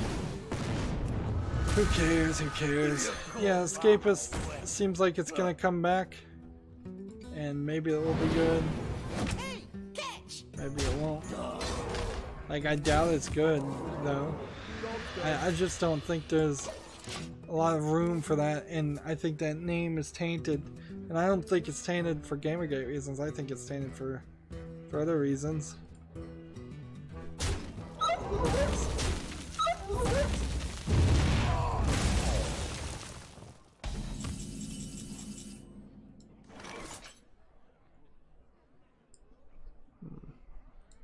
I want to see like what Polygon has to say with this.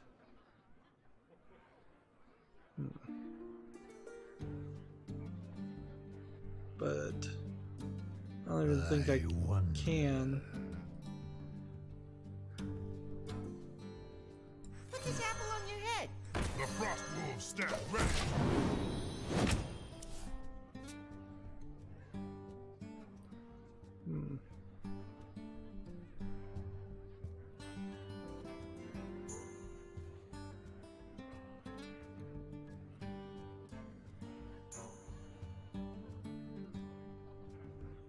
Yeah.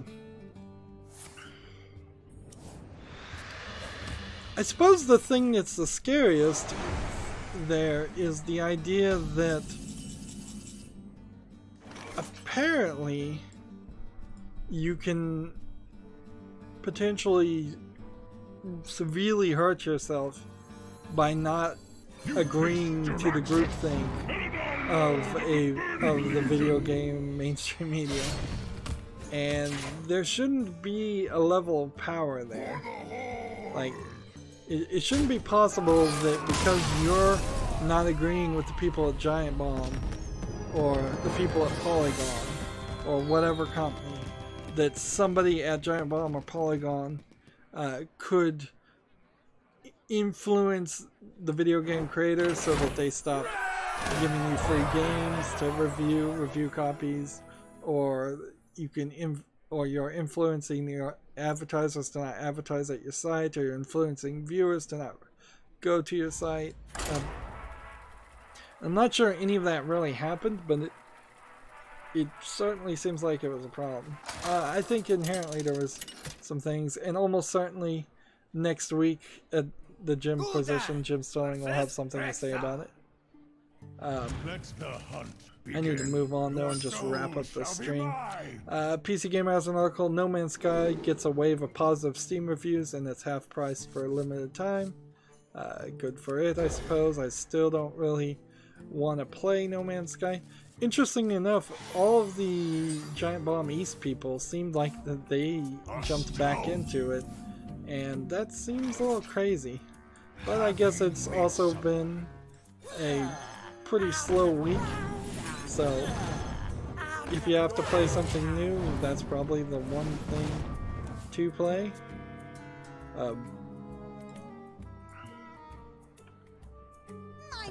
Yeah, I guess that makes sense.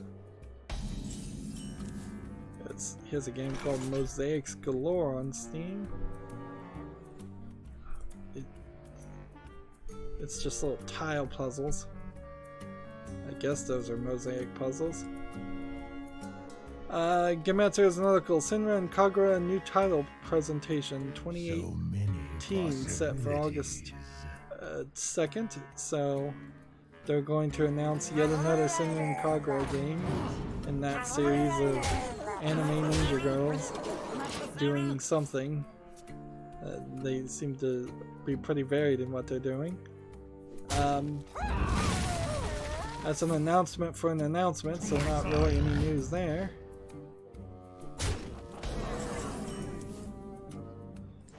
I'm seeing more of these platforming games that look like they're pretty low effort games. Just platforming with tons of collectibles and coins, look like they might be mobile phone ports.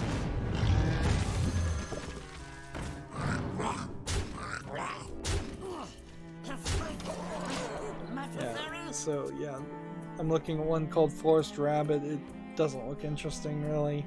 It's 25% off for $1.49. It wouldn't be bad if you were giving it to a young kid, I imagine, but you could probably do better.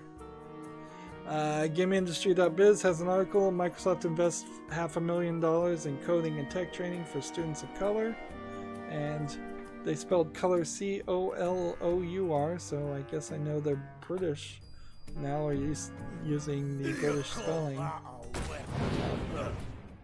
I don't have enough mana. It's one of the funny things. I'm watching people play Countdown, which is a word/numbers game, and sometimes they'll spell something the British way and then they won't be able to spell it. They'll be disallowed to spell it the United States way.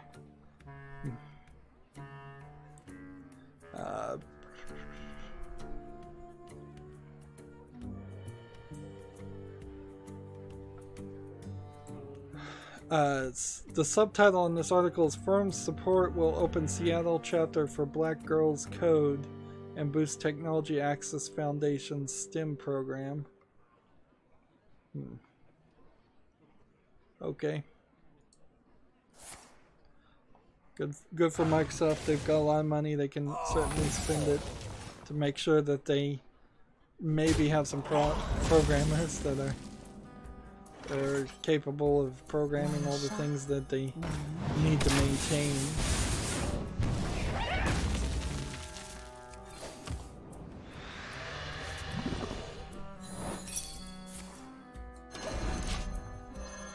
Let's see. Rock Paper Shotgun has an article, Witchy Summer Visual Novel / Adventure Camp W is out now. This animation style looks very much like a Cartoon Network type animation style, kind of flat. I don't know if you really can say Cartoon Network type animation style, because apparently that link is already open.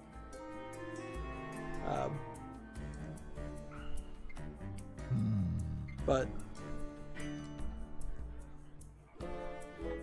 yeah, I think I'll wishlist that game. My shield for Argon. Put this apple on your head. Let's see, what's this game? Deplau, D-P-L-A-U, VR based, stands in one place and shoot things with your hands and cast magic spells. It looks very bad, this game, Deplau. Otherwise, the concept's not bad. I could see it working pretty well if the animation was better, but as it stands, I don't think so. Deplau is $4.99. It's 6 o'clock. Ever since I got these bright light bulbs, it feels like it is midnight outside. I may just need to remove some of the bulbs and dim my own room. Let's see. I'm looking at a game on Steam called Fractal Chicken, and I hate the 3D animation graphics. So many possibilities. It's $14.99 early access, and it's just so ugly looking. I'm not gonna go any further with it than that. We must cleanse the Sunwell. Gamer Sutra has an article, Get a Job. Insomnia Games is hiring a director of design for Burbank, California. I think we already talked about that. I watched a YouTube video talking about how you should just apply honestly to jobs that you don't meet the qualifications for. Just to see, you know, people might get desperate. I think I've already talked about that, but yeah, you should totally. If you're close, if you're nowhere close, and it's going to get you remembered as the guy who tried to apply to be the CEO when he's never worked a day in his life, that's not what you should do. But if you've recently graduated or are about to graduate from college as a programmer and you're applying to a place that wants 5 years of programming experience, I think you can apply to that. 10 years is pushing it, but heck, apply anyways. The years are negotiable. The skills are the things that aren't less. See, PC Gamer has an article, Fractured Lands, the Mad Max Battle Royale game races into early access next week. I've noticed PC Gamer and Rock Paper Shotgun do this a lot, where they make titles that reference another game for search engine optimization. Let's see, Fractured Lands apparently it is not on Steam, and I'll watch the trailer, I guess.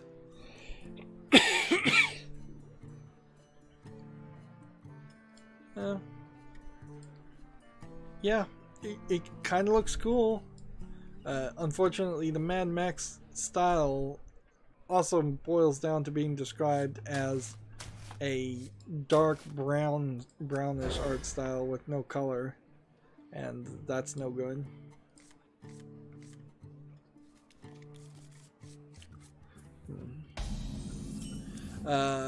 Gamma Sutra has an article. Arizona Sunshine developer Vertigo Games launches a VR publishing company. Apparently they are going to be publishing games. I don't really need to read any more of the article than that. Do I?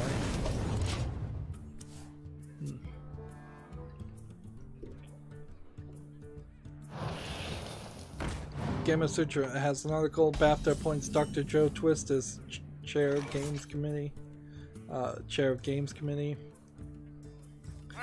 Let's see. Twist is a long-standing member of the committee and has also served on the Learning and New Talent Committee. So she's best known for her work as the CEO of the UK trade body UKIE. So yeah, that's kind of a non-story because I don't know who she is and she's not really a relevant name. She's too high up. Let's see. Rock Paper Shotgun has an article. The action JRPG Ys Memories of Sita is out on PC today. This is probably an older article, frankly.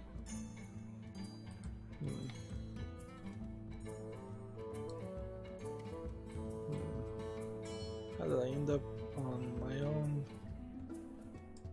YouTube page? I wonder. My shield for Argus. Job's done. Yes, here's Camp W out. Indie adventure casual visual novel 2D. It has a flat, you know, it's that Home for Imaginary Friends style of animation. I like that cartoon. I thought it was very well, smartly written for the few episodes I watched. So yeah, Camp W looks like a very interesting game, so I'll put that on my wish list. GameIndustry.biz has an article. Studio Pixelpunk quote colon getting diversity right means going beyond good intentions. We must cleanse the At the big festival, BIG Festival, the Brazilian indie developer explained the importance of the subtlety and study of in moving past LGBT stereotypes.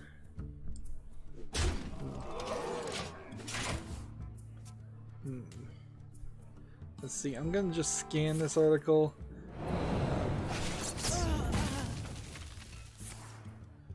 Here's a quote. People have good intentions to bring in diversity in the games, but it's not always successful.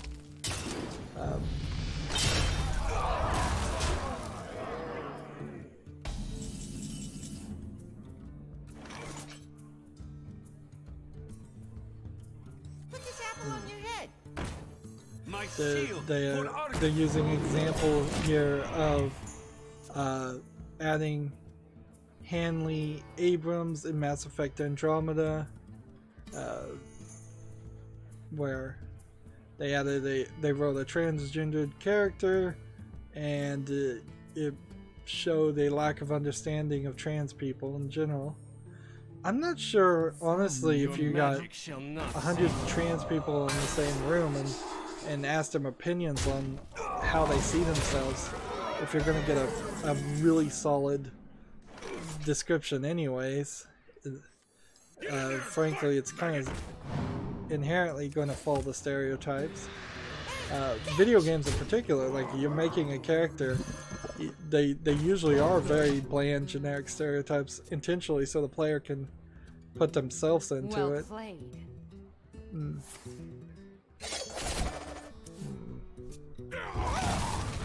You shinies.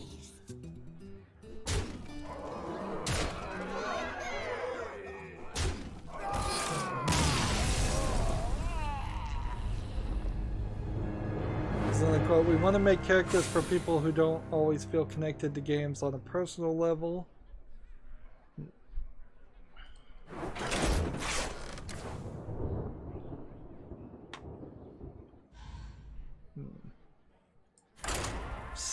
Slowly getting the daily quest done. Yeah, so there's a whole article here. It seems to be mostly focused around transgender people. Whatever, you know. Gul'dan versus Valera. Watch. I want a good story. If they can do it, good, fine. If they can't, they shouldn't try. They shouldn't be forced to do things. And inherently, when you go with anything slightly political, you're gonna irritate most people in the world.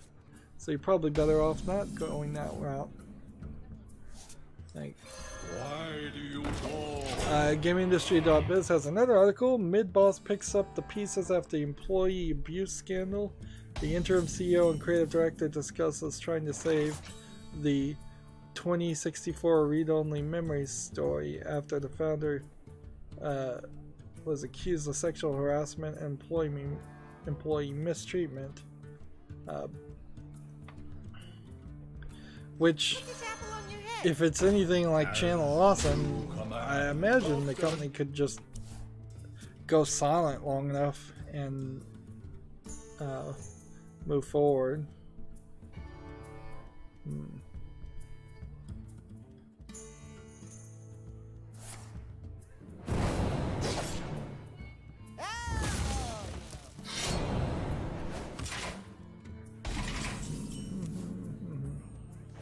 This is another article where I'm just scanning and trying not to get into a rant. Frankly, I'm too tired. I'm waking up more, but I don't have any energy there, so I'm in this weird perpetual state of, yeah, I'm probably not gonna fall asleep, but also I'm not gonna get real chatty either.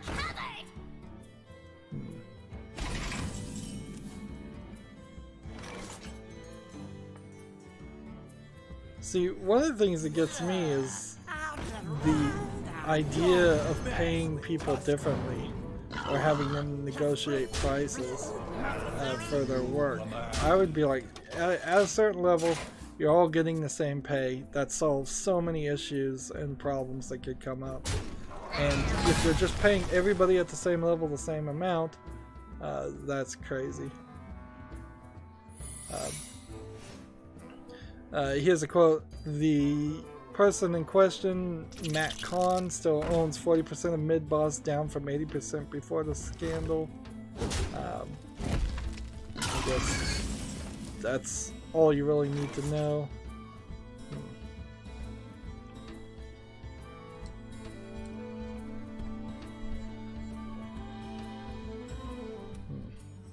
My shield for Argus. I remember that game 2064 read-only memories. Didn't look like it was an amazingly fun game. If I get down to the point where I'm not covering or talking about any game because there's some kind of scandal around it, I'm gonna have very few games to talk about eventually. So, like, there's no reason I would see, from what I know, to not play the game. There's definitely a difference in my head about people who attack video game critics on YouTube and do DMCA them and do takedowns and stuff. Them not covering their games because of their previous shown behavior versus covering a game that is created by somebody who was embroiled in the scandal. We must cleanse the And sunlight. honestly, as a critic, I generally speaking would not make the distinction of funding somebody. Like, if I make a game, if I buy a game from somebody who's going to take that money and give it to some organization like the Ku Klux Klan, it's not really something I'm going to worry about, because inherently, if I gave money to a homeless person on the street, they could give it to the Ku Klux Klan. If I give money to a restaurant chain, they could be giving it to the Ku Klux Klan. Once the money leaves my hands, my relationship with it is over. So, yeah. Even if I know that that is gonna happen, it's not something I'm gonna bother with. I keep winning. That's something, I suppose. Gametsu is an local RPG maker MV for PS4, Xbox One, and Switch. Launches November 15th in Japan. They will launch for the PS4, Xbox One, and Switch in 2019 in North America and Europe.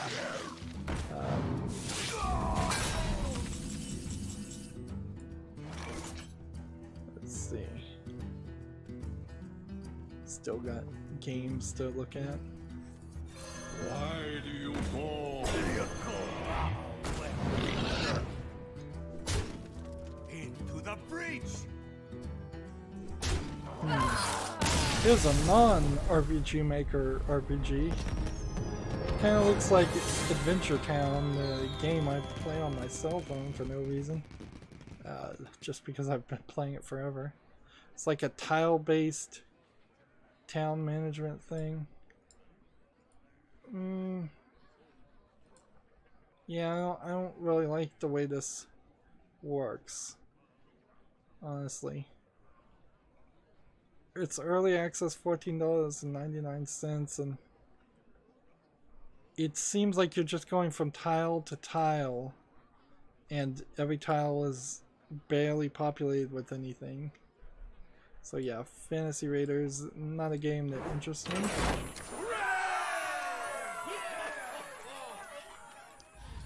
We've got a game here called Silent Footsteps that's a point-and-click adventure game using real photos, which is an interesting idea. It's like a half step between full motion video and others.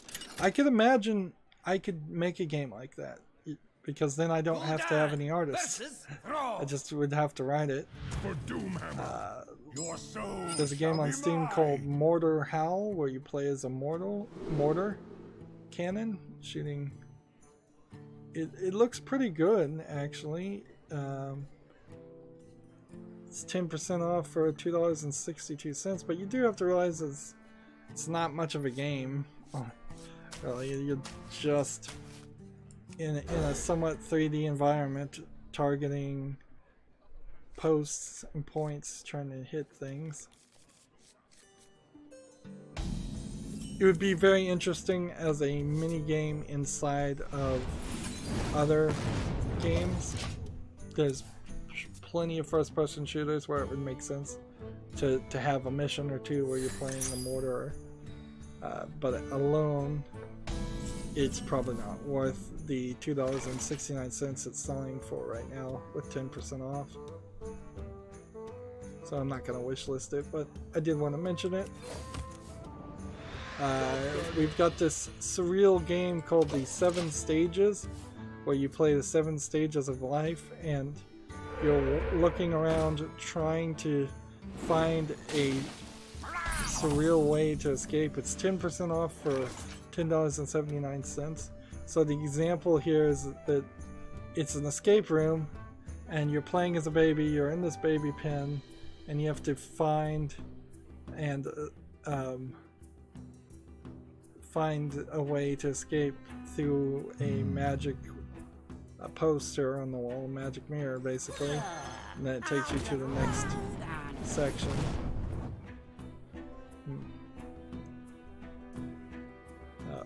And then the next section is solving different puzzles in a different area. So it's an interesting looking game, and just for the craziness.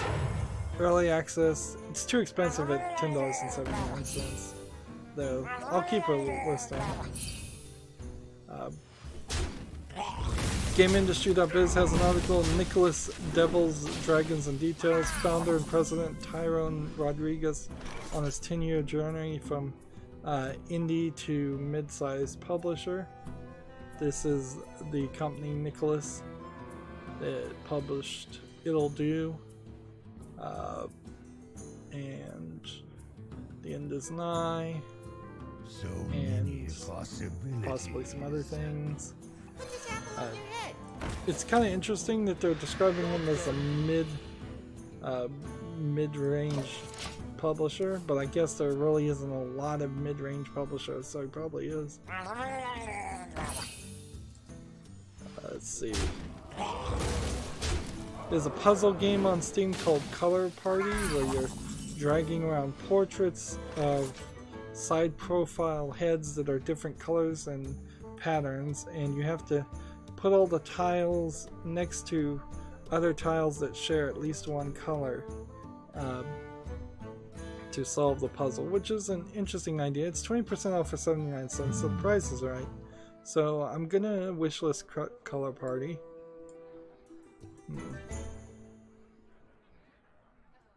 Let's see, we got somebody on the chat who just put ZZ and has a Chinese name, so So many I don't know if possibilities. he's referencing the fact that I'm falling asleep, which he's right. If he's saying I'm boring, he's right. So regardless of what he means by that, I agree. Apologies. Next game we have on Steam is called Liminal, Liminal. It's an early access puzzle adventure game. The perspective changes every time you walk through a door, and apparently that's going to play a role. Seems like you're walking through crazy forest. It's an interesting looking enough trailer to give it a try. It's also free, so I'll wishlist that game.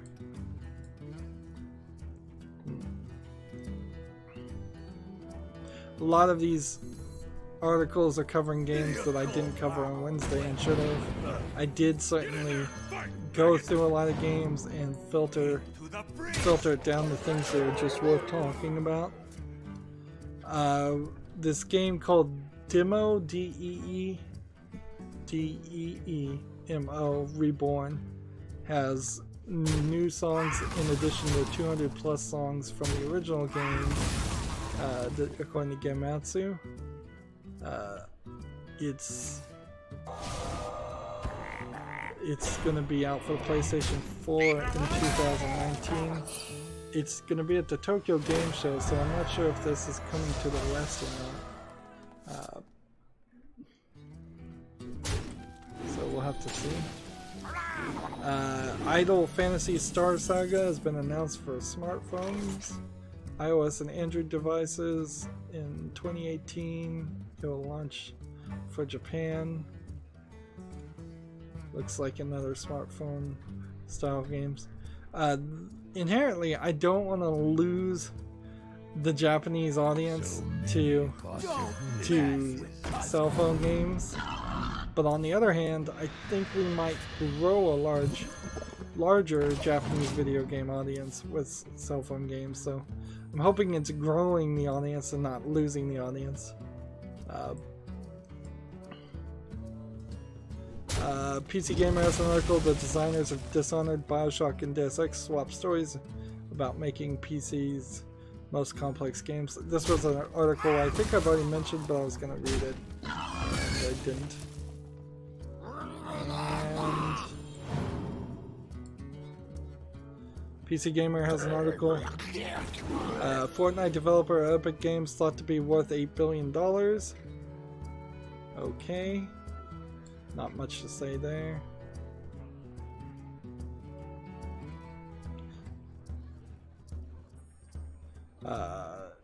There's an SNK 40th anniversary collection for the Chrysalis trailer, which was a game that came out in 1990 for the NES according to the trailer. And I'm skipping through all of it basically, and it's either playing. Yeah, it's not really even showing much gameplay because they know these games are not much. They haven't been updated. This is hardly a reboot or anything like that.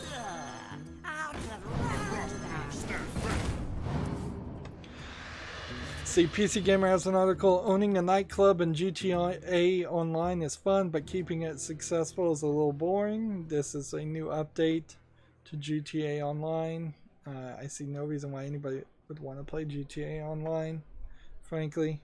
If you're going to do that, why not just play World of Warcraft? There'd be more people. TechRaptor has an article, simple survival, fighting vigor's inherent indolence. I don't know what indolence means. Seems like this game, Vigor, is just a standard first-person shooter. And it's coming out next year, so maybe there's something more. We already talked about Ye's Memory of Celestia, or Celceta.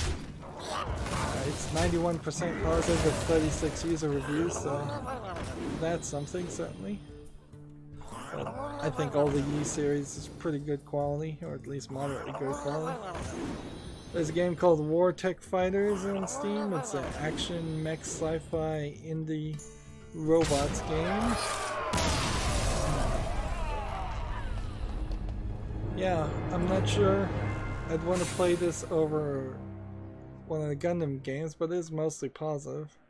It is only single player, so that tells me something. And I probably should play a mech game. I haven't done that yet on my channel. War Tech Fighters is 50% off for $7.49. I'll keep an eye on it. I'll wishlist it, but it'll be hard. We've got a game called Danse Macabre Thin Ice Collector's Edition, another hidden object game from Big Fish Games, for $12.99 as usual. Just need to play a couple more Warlock cards. We've got a game called Revoke, which is a violent action indie game, according to this. Looks like it might be a VR game. Early access, yes, requires a VR. 10% off for $17.99. For a VR game, it's a little bit expensive for a lot better graphics than you usually get. It's still, for the most part, standing or treadmilling or walking, very little to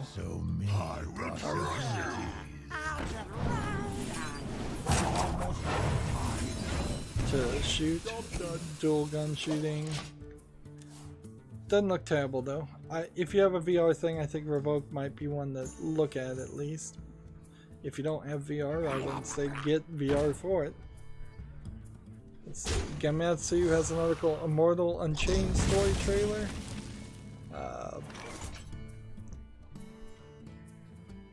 Let's see what this trailer is. It's coming out for the PS4, Xbox One, and PC in September 7th. And September is certainly creeping up on me. So many possibilities. Slowly but surely.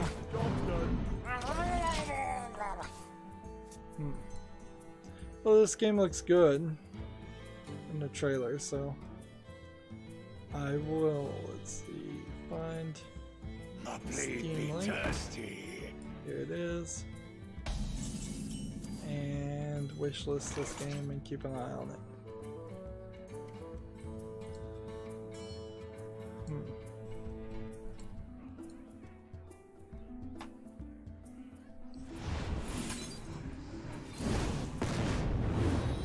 One shot, one kill. Let's see. Point-and-click adventure game Iron Curtain has been announced for the PS4, Xbox One, Switch, and PC. According to Gamatsu, you can go over the Steam page. It's an interesting looking game, well enough to kind of deserve being wishlisted, I think. Just to keep an eye on it. It's from, let's see, what else has this developer made?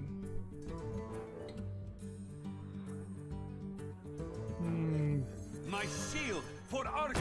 Give it a shot. Well, this developer has made things, but none of which are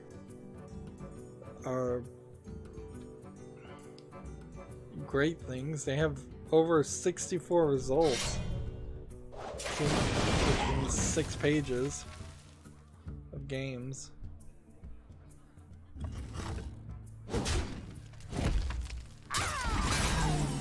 Yeah.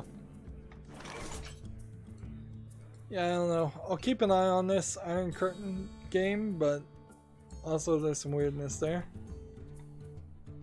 Got an email from Humble Bundle saying I had one more day to subscribe to the monthly thing. EA Origin on the House program has been sneakily canceled, by the way. They were basically giving you the same games, and they'd run out of games from best I can tell. I heard. So it's kind of not surprising that they just canceled it, but I'm fast and furious. Origin, the on the house part was part of what Origin was trying. They were trying to make Origin more popular on that. Now that they've suckered you into installing and using Origin, they're reducing what they're giving you. That done, a turn to get ready. Let's see. Alright, so now I'm back on Twitter.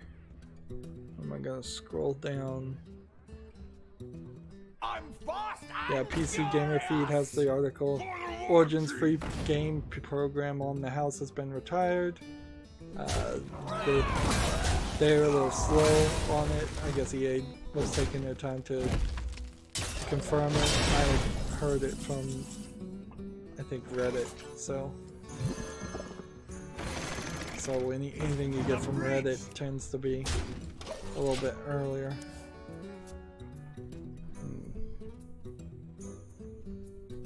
So I'm scrolling down my Twitter feed and seeing if there's any other news to talk about, and then we're going to end this stream. I know that there will be some things I'll have to do off screen, but I don't think it's actually even going to be too bad. And I'll definitely get everything done today. Maybe I won't get any victories on any of the tavern brawls, but that doesn't really bother me. If they were going to give us something amazingly interesting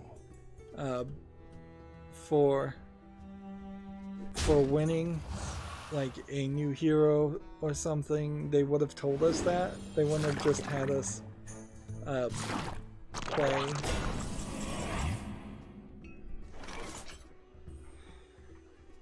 Yeah. And so I've already scrolled down to I think the point where I'm not going to see any new news anyways.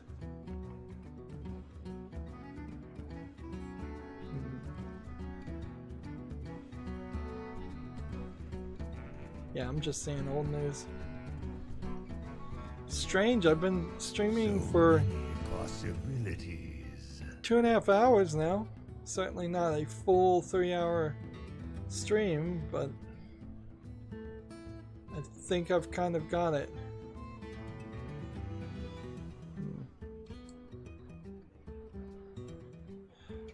Alright, let's draw this. Play this. mess with Tusk. Check here. Here. PC Gamer has this article, sex your enemies and take a mech for a joyride in Heaven Will Be Mine. Let's see. This is a weird title. Rush the enemy! Defend Gilneas! I think just a visual novel.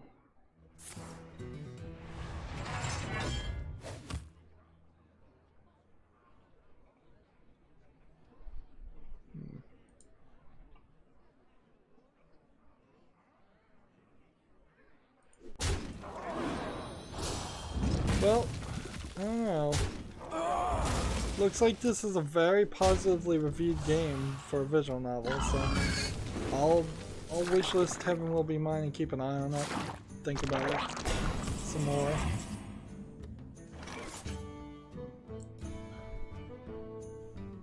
And so that just kind of leaves me with a few articles that I probably won't read and I need to close by Monday. We must cleanse the Sunwell. Kinda nothing else. Sever my wrath! And nothing else I need to really deal with. Why do you fall?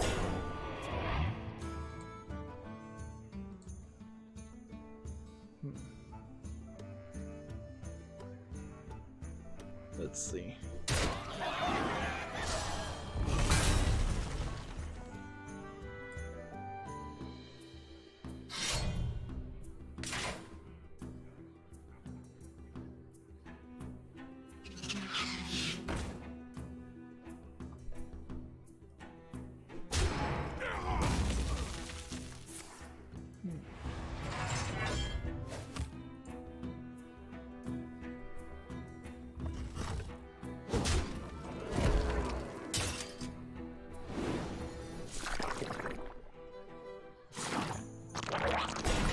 Do I have anything else to even really talk about?